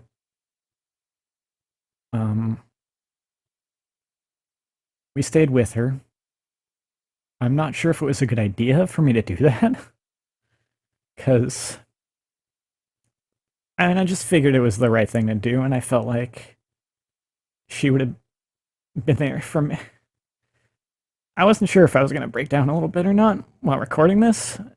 It's part of the reason I've been debating whether I even wanted to go too much into this, especially if I'm even considering making this a public video. It's not like me to go this far into detail of things and how I'm feeling about something this major, but I don't know. I'm recording it, and I guess I'll probably post it. Where was I? I don't know if it was a good idea for me to be there, but I figured, I was thinking that she would have been there if I was in her position. I was thinking that she would have been there while I went. So I wanted to be there for her. And I'd held her hand a lot while we were there. I stopped holding it at some point and actually started kind of dozing off because despite how obviously sad the whole nature of everything going on there was, I was fairly numb to it at this point in time, and that can be a normal response. I think it's also partially because I was so freaking exhausted by this point. I was kind of wrecked by what was happening. I mean, you can imagine how devastated I was when I found out that she wasn't going to make it initially, and I didn't sleep that night at all. So by the time we were there, it's like I'm going on 24 hours, no sleep, and I'm just kind of numb at this point and so exhausted. So I start dozing off a bit. But then they come in. We have to leave the room for a minute while they take take the ventilator out and everything, and then we can come back in. We didn't have to stay, obviously, but we were allowed to if we wanted to, and we had decided we were going to. Me and my stepdad. It was a little too much for anyone else. They couldn't handle being there. They knew, so it was just us two, and that's probably for the best because even as it was, there's still things going on with ever since 2020. So there's still some restrictions going on in hospitals, especially in the state I live in right now, all things considered. But in this circumstance, they did let us, the two of us, go. But I think it might have been a hard sell to get to, like, many more people in there, So they took the ventilator out, and I went back to holding her hand, and I kind of alternatively watched the monitors displaying her vitals, sometimes looked away outright, and I'm not sure if this was the best call. Maybe if I had not been there, I would have held it against myself. I'm not completely sure. Maybe it would have been bad for me in a different way if I had not been there, but being there was not good for me either. Because I mean, I'm sitting there holding her hand as she dies. It's and I see her, despite how much loss of brain function, how much of her body seems incapable of any movement now. Her mouth did move finally at a certain point, like as her body tried to breathe and couldn't. And then I saw how quickly the color drained from her face and her lips. And I've never seen anything like that before because I'm not that experienced with death. So, and I had to look away at that point. But I did look back after that too, and there was a point during that where I saw tears come out of her eyes, and that was the point that screwed me up, even though I was kind of numb-ish up to that point from how tired I was. That messed me up and made me think about things like, I wondered, I didn't know if that's just a natural reflexive response, the tears coming out of the eyes, just even if she's unconscious, maybe just a reflexive response because she is dying, or and not breathing, but it made me wonder if she was in any way somewhat sort of consciously or subconsciously, like if she was aware to any kind of extent that we maybe didn't realize, if like was it reflexively water coming out of eyes, or was she crying? That's Thinking about that messed me up pretty bad. And her heart rate when it dropped to it was seemed like she still subconsciously really didn't want to go, you know? Because when her heart rate dropped to zero, it a number of times kept like coming back up, and at first that's probably just the natural fluctuations from like nothing to a little bit to nothing. But then there was a point where it was at zero long enough that it seemed like that was it. But then it turned out not to be because it actually came back up again. Like she really didn't want to leave me. And that's, probably true. She had already told me before that um, on a couple of different occasions, it's like, it is apparent that, like, in some of what happened to her hospitalizations and stuff before this, there's a couple points where she's told me about, like, she felt like she almost did die, and like it seemed it's like a kind of thing where she only held on by force of will. Like she was, it's like she was gonna go, and then it was just like, no, I'm not leaving. I'm not gonna. I guess I'm not gonna. I've never shared my real name on here. I guess I'm not going. I'm still not going to, just because I don't feel like it right now. But like my son behind, she's like, I'm not. Uh, like I said, not putting my name in there. But that, yeah, it was like she held on. It was like, I'm not. No, I'm not leaving him behind, and or like, oh, not leaving him alone, or whatever way she put it. You get the idea. And I think she still had that, even like in a coma subconsciously. I think she still kind of had that. I don't. She really didn't want to go this time either. It was. This was all just every other time that something major has gone on with her.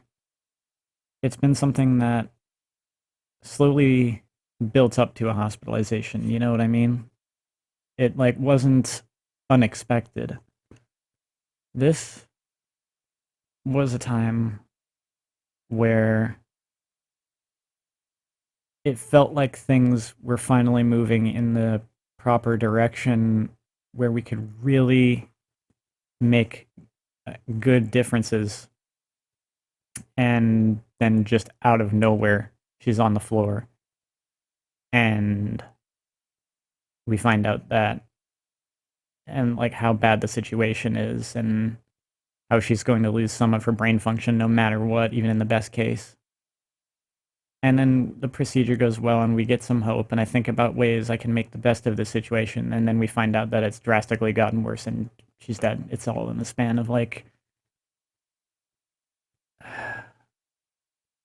it's all in the span of like little more than 24 hours, 48 hours if you count the actual time of death, where she was taken off life support. I was a little more of a wreck the first day, obviously. Actually, well, that's, so that's not quite true, because, as I said, I had the whole thing of like 24 hours no sleep. So, um, so as hard as watching her go was, and that was probably not good for me to do, but I did it. Um, it wasn't. There was the moment where it did get to me pretty bad, but for the most part, it wasn't as hard on me as you would expect. But that's just because I was so numb. Uh, Maybe as a defense mechanism, possibly, but I also honestly think it was just how much I needed sleep was a big factor of it too. Maybe it was partially the whole defense mechanism thing though, too, because feeling numb at first is a common response to my understanding, and it was pretty bad numbness. Like I just felt so dead inside on the ride home, and I just took a shower and then immediately went to sleep, and I woke up after like only 3 hours, and then couldn't go back to sleep, and it turned out to have been just enough rest that I was no longer numb, and it was bad. As it was about as bad as you'd expect, but it's just, as you can tell, it makes sense how recent this all is. Um, I mean, this is, let's see, okay, this, since it's like, I mean, well, the sun's coming up now, so it's been like, uh, my brain's not working too well. Well, it's only, the point is, it's only been like, this is within like, somewhere within a few days of it happening, of all that going down.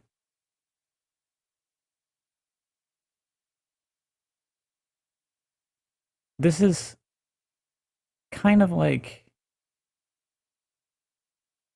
I don't know, whatever. It's very, very, very, very recent. You get the idea. So of course I'm still having a bit of a hard time with it. It's not as bad as after those first 3 hours though of sleep, where I like really felt the emotions for the first time. Um, but I ended up, when I didn't really fully pull myself together to a to a complete extent, but I saw some friends were in a voice call, uh, and I hopped in and we just watched a movie together, and it wasn't the best pick, maybe. There's just a couple parts of that movie that were really hard for me to see. The correlation was there a little bit too much on just a couple things for me, but um, mostly though it was a good thing. It was a overall it was a good distraction. It was a lot, helped me be in a much better state than I would have been if I had just been sitting there on my own. Um, I mean, no one else in the household was in any better shape than me, so we weren't really up to comforting each other quite yet. Uh, the movie was helpful, and then after that, I think I played some of my mobile game and stuff, and I started having a hard time again, really, really hard time. I normally don't have a trash can in my room, but I brought one in with some tissues because I needed that, and full disclosure, my room is like a mess, and that's it's just kind of the way it's been for a long time. It's I don't know what to say about that, but it was particularly bad right now though because of I guess.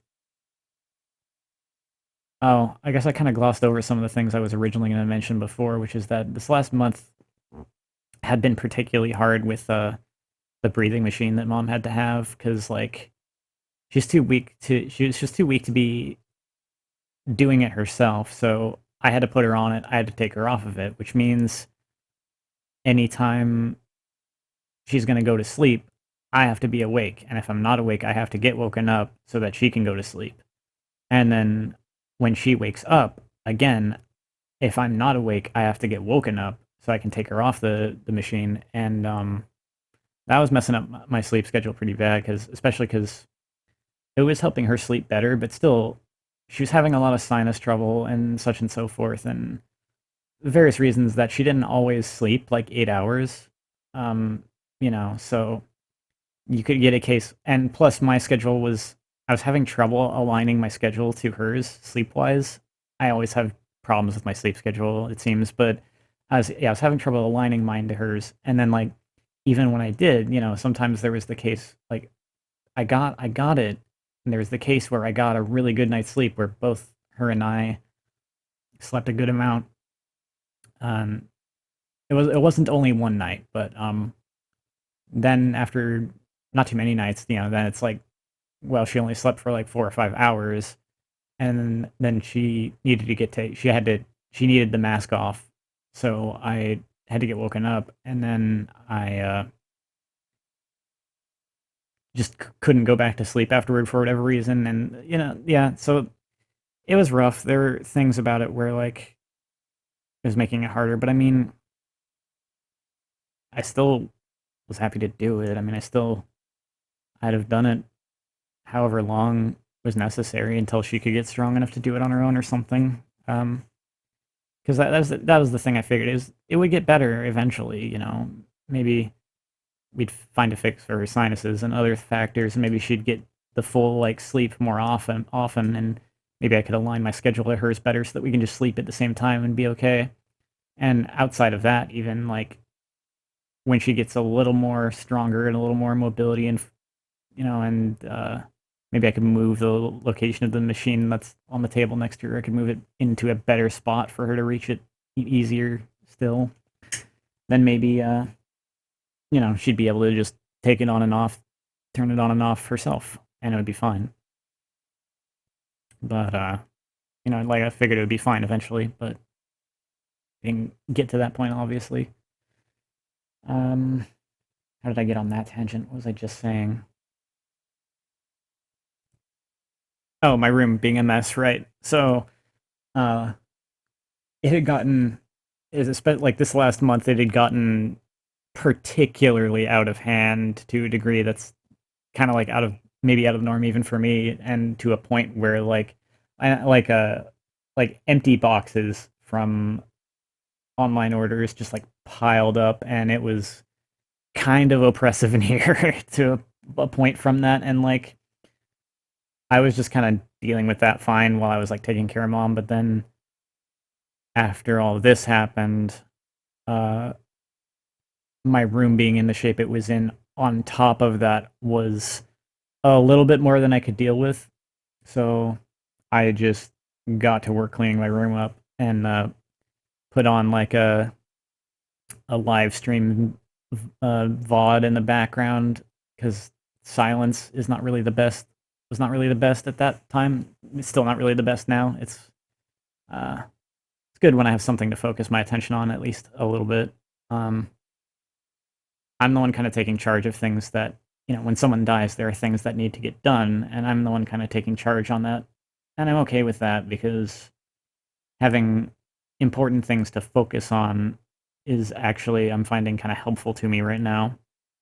I'm getting better, like, regardless. I'm past the first, like, 24 hours from it happening, and that was the hardest. But as for the lesser extents of it, I'm sure I'll be dealing with that for a while. Um, yeah, I cleaned up my room and stuff, and I got to a point where I was feeling like a little bit better for a while, and I actually got a good sleep.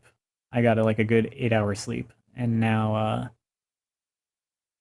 I've not been able to go back to sleep again. It's been maybe a little too long, but I'll try and get out. And unfortunately, it's partially just because of how messed up my sleep schedule is. I'm actually not completely surprised that I'm still awake right now, but the unfortunate thing is that I can't go to sleep for too long anytime too soon because I kind of have some things to do today that are like time sensitive, and tomorrow as well.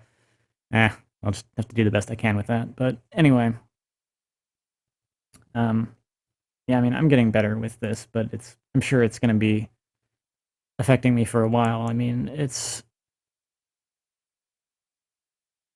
the thing is how like enormous of a loss this is for me in particular because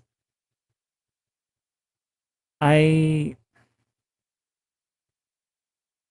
it's one of those cases where she was she was like a parent to me. So there's like my mom encountered like this stigma about like being a friend to your children. Like she had other people who would act like you shouldn't be like you can't be your child's friend. You have to be a parent. You have to put your foot down and da da da da da.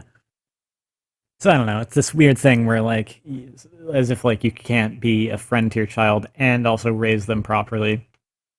But no, like she was a parent when she like to the extent that she needed to be, but she was also my best friend for my whole life. And there's things about it. I've been feeling this inclination to just be transparent about it, even though I still have some reservation about it because I don't want to sort of wound anyone who might, any particular, some particular people, basically my friends. I don't want to wound any of my friends by like saying this or saying any of this.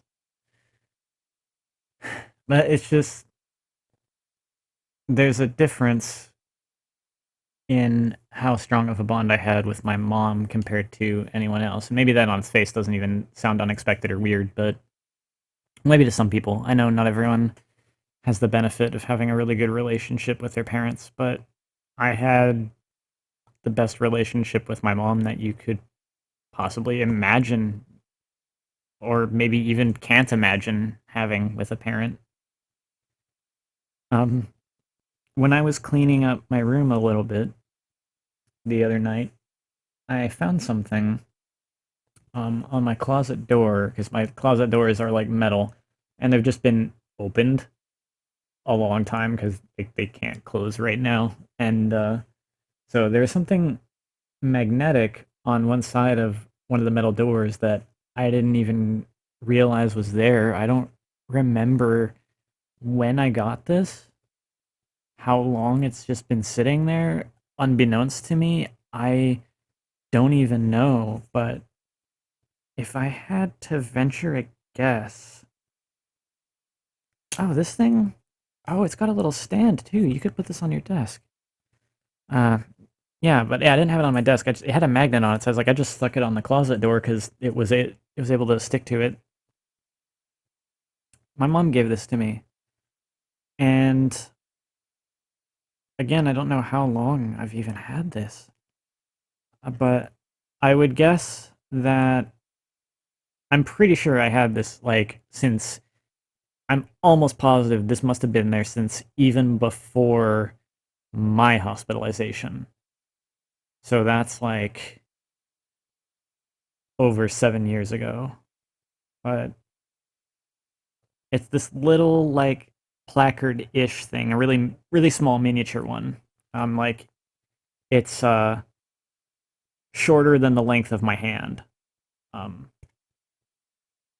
yeah, it's kind of it doesn't fit in the palm of my hand. It's not that small, but it's like if I stick it on the bottom edge of my hand, it goes like kind of goes up to my knuckles.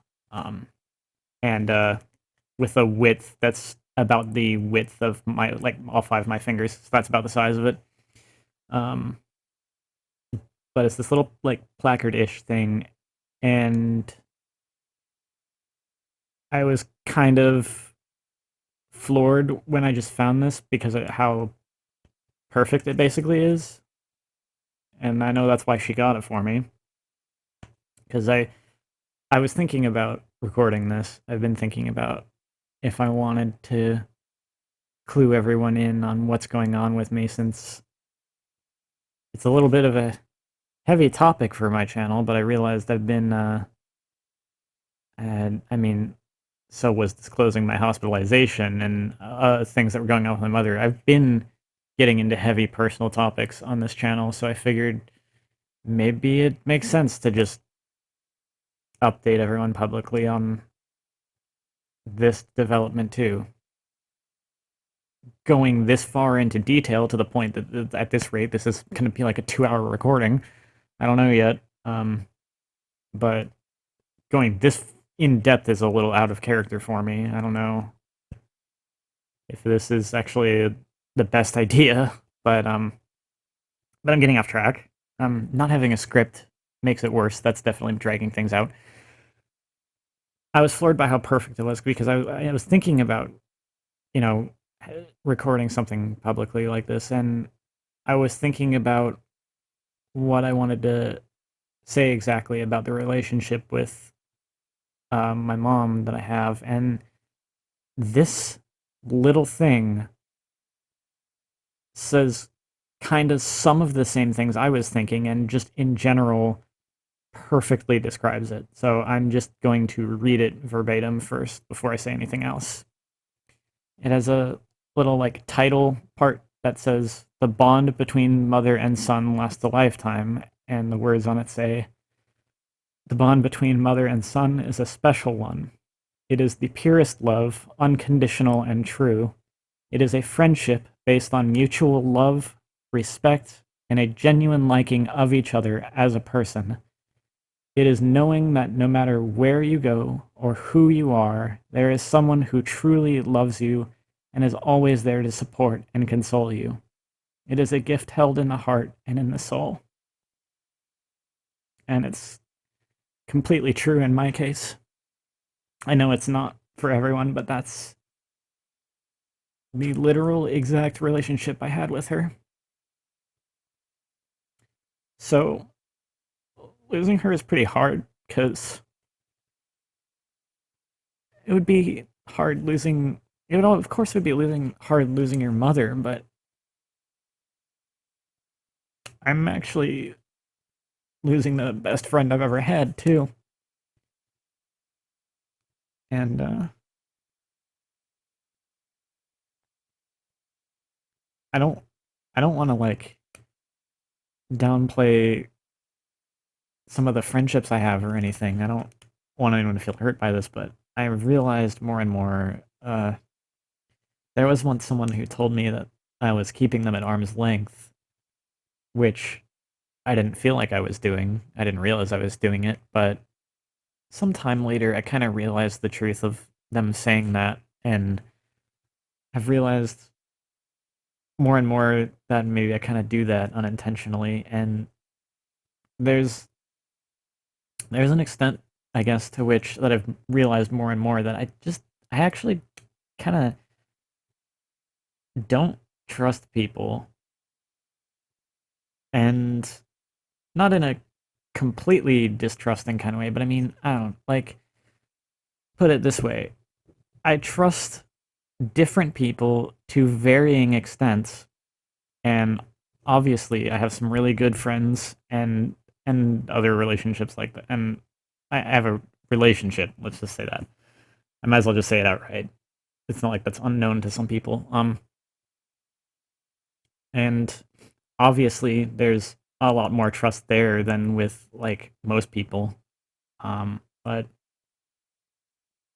even that, I can't say that I completely 100%, even if it's like 90 or 99% or whatever percentage, it's still not 100% trust that I probably given to anyone in my life. There's maybe certain things about myself or certain sides of myself or just something that I kind of keep to myself and don't really want to share and don't really want to, necessarily be known to everyone else. And that's just kind of the way I am with people because that's only maybe gotten worse after some experiences in more recent years. But my mom was the one person that was different with. Um, she was the one person in the whole world that I did completely trust with every tiny, minuscule facet of myself. That she knew me better than anyone else has, and knew more about me than anyone else ever has. And yeah, just I knew I could completely trust her with anything. I could talk to her about anything. We could have any disagreement, and we would still love each other and trust each other and have each other's backs. And I knew that just for certain, always. And that's nice to have. There's an extent to which I have trouble feeling that way towards anyone else, and that's not particularly healthy. There's at least a couple people I honestly, logically, maybe probably should feel that way toward, but I don't. Not completely. Uh, that's what I kind of didn't want to say because I hope that doesn't hurt any feelings too badly. It's just kind of the way it is for me. I don't know. Like I said, I think even logically, I actually should feel that way towards a couple of people, but I don't know. I just don't. I still trust some specific people quite a lot. It's just, yeah, it's just different. It's just a little different. And man, me and mom were through a lot together. We've had a lot of ups and downs and hardships that we pulled through, and always had each other's backs. I've been there for her, she's been there for me. We, even as a kid, I've sometimes somehow managed to find ways that I was helping her. Sometimes, she was still the parent, and it primarily was still her helping me. But there was the occasion where I could help her in some pretty meaningful way, and that felt good to be able to return that. And yeah, that's just the same way we. That's just the way it was, and I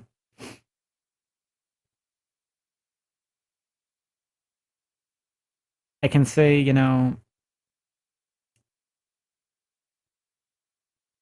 she was kind of clear about the fact with me that like to get back onto maybe to sidetrack a little bit here too, because it kind of would segue back in. More negative topic is one of the hard things with this too is trying not to place blame. It's hard not to do that, and but it is a thing that kind of enters my mind from time to time. There's a couple people in particular that I have the most trouble not placing blame on. One of those people is me, and I know that's not fair to myself or to anyone else, because I mean, so in just my case specifically, I know I did a lot for her these last 2 years. I know she felt that I did a lot for her, more than she ever wanted me to have to be doing for her. It's just hard not to look at how I could have done even more and how maybe that could have improved the outcome. Maybe it could have prevented this. Maybe if I had done just a little bit more, done some things differently, made some different choices, whatever, you know, it's hard not to think of that possibility. Think about that possibility. And one of the ones that used to mess me up too was even like going back to what was the whole linchpin of like this whole thing where she got bit by all the fire ants and everything. Um, it was my choice to come home at that time to a certain kind of extent. I mean, I was halfway forced into it, but not completely. Basically, the point is this: at this point, I had been sent home prematurely, uh, maybe a few times. Going home in the kind of condition I was in, never worked out, and I was once again having a hospital saying that like they wanted to send me home or to a long-term acute care facility. Um, oh, I was just kind of emphasizing how the home going home never worked out, but here's also the thing. Um, there were some good things about being home, obviously, and I'd had some particularly bad experiences with like the long-term acute care facilities locally, and like I'd been to several and didn't want to be in any of them a second time. Uh, So the only one I could go to was a little farther away, and that's why I chose to come home. But I was only home for like around 24 hours, maybe. And if I had just chosen, if I had just simply chosen not to go home, that waste of time wouldn't have happened, and what happened to mom wouldn't have happened. And I know that does not make it my fault, but it's hard not to think of that. And there's other things too. Like I said, I'm not the only person that I'm not the only person that I have some trouble like refraining from placing blame on. And in a wider sense, there's actually, there's a number of people I could place some significant blame on. If this doctor had done things differently, if this nurse hadn't dropped the ball, if this or that, uh, there's any variety of things that could have gone differently, that could have avoided this outcome. The end of the day, I know that we tried to prevent this from happening, and no one wanted this to happen. It's not any like singular person's fault that it happened, not just like one person's bad decision or like, whatever. And I know that I did make a difference. Um, Mom knew and told me directly that like if I hadn't been here, if I hadn't been around for her, she would not have even made it this far, this long. Even partially just because she wouldn't have had enough to hold on to in her life, as sad as that is to say. But I kind of get it because, things got pretty bad for her. And uh, this is the other thing I guess I didn't want to hurt any feelings over saying, and I wasn't sure if I was going to say this directly, but when I was in the hospital, there was a pretty bad point for me where I was thinking I would bring this up in maybe some other video someday, but I guess I'll bring it up a little bit here. I'm not going to say where and when because I don't want to like slander them or anything, and uh, whatever. Just like I can't get in trouble for I won't get in trouble for this, and I don't want to like it's not like everyone there was like bad or anything either. It's just uh, they had misconceptions about me. I think is what the problem is, and made a poor judgment call. I would say, but it is what it is. Um, there was a point where I was in the most severe pain I've ever been physical pain, the most severe physical pain I have ever been in my entire life. And even before the hospitalization with my like Crohn's and everything, I'd had some incidents of like 24-hour long pain bad enough that just like I'm not doing anything. I'm just in bed, maybe lightly groaning, maybe like kind of silently. Like I try not to make noise because I don't want to draw attention to it and make people feel bad. But like just kind of like silently groaning, maybe quietly groaning. It's just like 24 hours of bad pain and so bad that I'm not doing anything. I couldn't possibly focus on anything. That's happened to me before the hospitalization. And I'm saying that this was the most severe pain I've ever been in. It was worse than that. And it was like that all the time. Uh, I'd say so the pain I was just talking about that I used to have on particular like bad days, bad occasions, it was not common, but I had incidents where that would happen before hospitalization. And by the way, I have not had any of that happen since then. With the medication I'm on and my diet control and everything, that doesn't happen to me anymore. So we're good. Don't worry about that. But it's something that used to happen to me on the rare occasion. And there was a point in time in the hospital that I don't know how long it lasted. Again, one of those things that would have felt longer than it actually was. We'll just say 2 weeks minimum. I think it was more than that even. And however long it was, I can't properly gauge because it felt so long. and I'm sure it felt longer than it actually was. But I am positive it was at least a couple weeks, and I'm inclined to say even like probably at least a few weeks. But I'm not. Again, I'm not sure. It's too fuzzy my recollection of that, but that amount of time where all day I'm in that same amount of pain I described before, where like it's so bad, like you just can't even really conceive of doing anything or watching any show or playing any game. It's just like all consuming pain, basically. I'm in that amount of pain during the day. And at night, it's even worse. It's so bad that I would be like yelling sometimes. They were closing the door at night just out of habit, not because I was making noise or anything. That was just kind of a thing that's good to do because halls of the hospital are noisy. You can get better sleep if they close the door, and I wanted them to close it, so forth. I'd wait until they close it, and I would sometimes just be yelling how bad the pain was, and it was constant, unrelenting. It was a little bit less severe in the day for whatever reason, get worse at night. It was like this nonstop for like 2 or 3 weeks. It was freaking torture, and because I was not being given any pain medicine for reasons, and I didn't know if I was gonna make it. Thankfully, that whole thing situation got turned around. But yeah, I was having a really hard time with that, and it got so bad that like I always had a lot of for up until that point, and I'll at least toss out there that I'd been dealing with being in the hospital for at least like a year by this point. I would say is a good. Uh, it was a year by that point, right?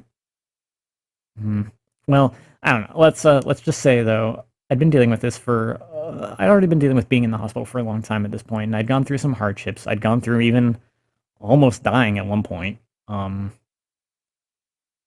and this was the point that I was starting to lose some hope that I had never lost before, and not sure if I could. It was like I could barely stand it. I wasn't sure if I was going to make it through that whole thing, and also, just being in that much pain is horrible. I wasn't sure how much longer I could stand it, and there were always a lot of reasons I had for wanting to pull through and return home. I wanted to make videos. I wanted to get to hang out with my friends again. I wanted to get to play certain games that had come out or had, as of yet, like not been released.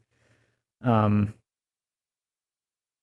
you know, just all the various reasons that I might enjoy living. And that experience at that particular point in time was so bad that the reasons I have for living started falling away. Like, gradually, I was hitting the point where I didn't care about this or that anymore. And it hit the point where I don't mean to hurt anyone by saying this, but the only thing I was still holding on to in the end was being able to come home to my mom. So that's a very that's a secondary reason why I would not still be here if it weren't for her. The other reason has to do with things actually, even like with her advocating for me. There was certain things going on with my care and presumptions that were being made with me and things that doctors were wanting to do and so forth that if she hadn't called them and talked to them and advocated for me, um, my willpower would have been irrelevant. They just would not have taken care of me, and I would have died because of that.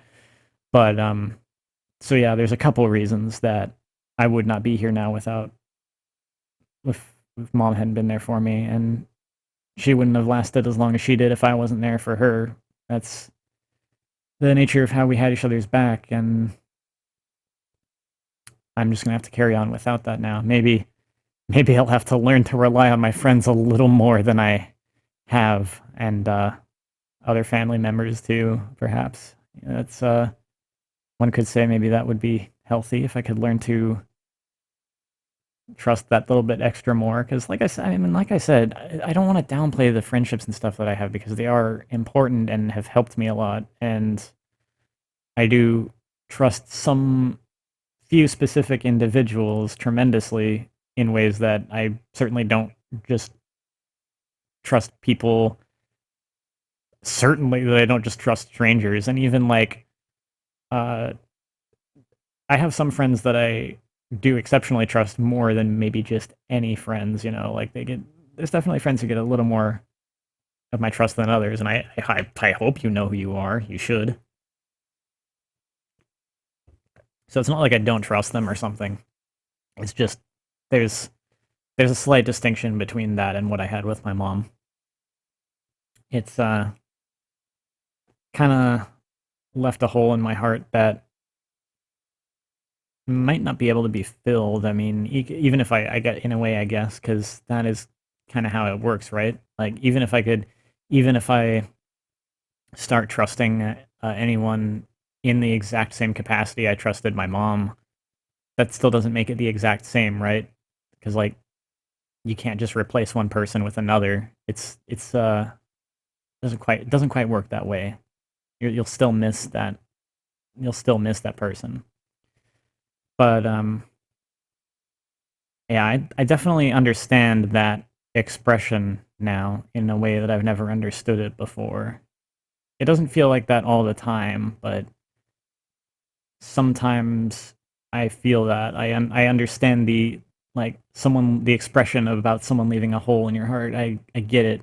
I've never really understood it the way I do now because it's like it's just in your head. It's an emotional thing, but it's like you can physically feel it in your chest too. But I'll get better, and my friends being there for me. My friends are there for me, and that's gonna be helpful and important, I think. And I have some family that's here for me. That'll be important. I'll get through this, and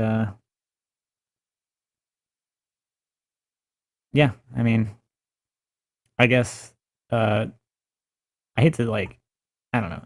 There's a dumb kind of silver lining that obviously doesn't override all that I'm feeling right now. But I guess like at a certain point when I've sorted out the things that need to be sorted out with this, such as legally and otherwise, and so forth, and sorted through my feelings enough, you know, kind of and I've come out of this enough. There's a very distinct possibility that at least for some amount of time, how much time that is, who can say, but there's a pretty likely scenario that I'm going to have a while where I just have a lot more free time than I've had in a couple or few years, which means that uh, it might not be so difficult to finally get done some of those, you know, video projects that I really wanted to get done. That's at least something. Uh, Obviously, that's not something I'm going to be concerning myself right now, and I'll give myself all the time I need. Don't you worry about that. But when I'm ready, that's something I can get to. For now, I have other things that are more important to deal with, and yeah, that's just kind of what it is. I love you, Mom. I'll miss getting to talk to you every day. I'm sorry it ended this way, and thanks for staying with me as long as you could.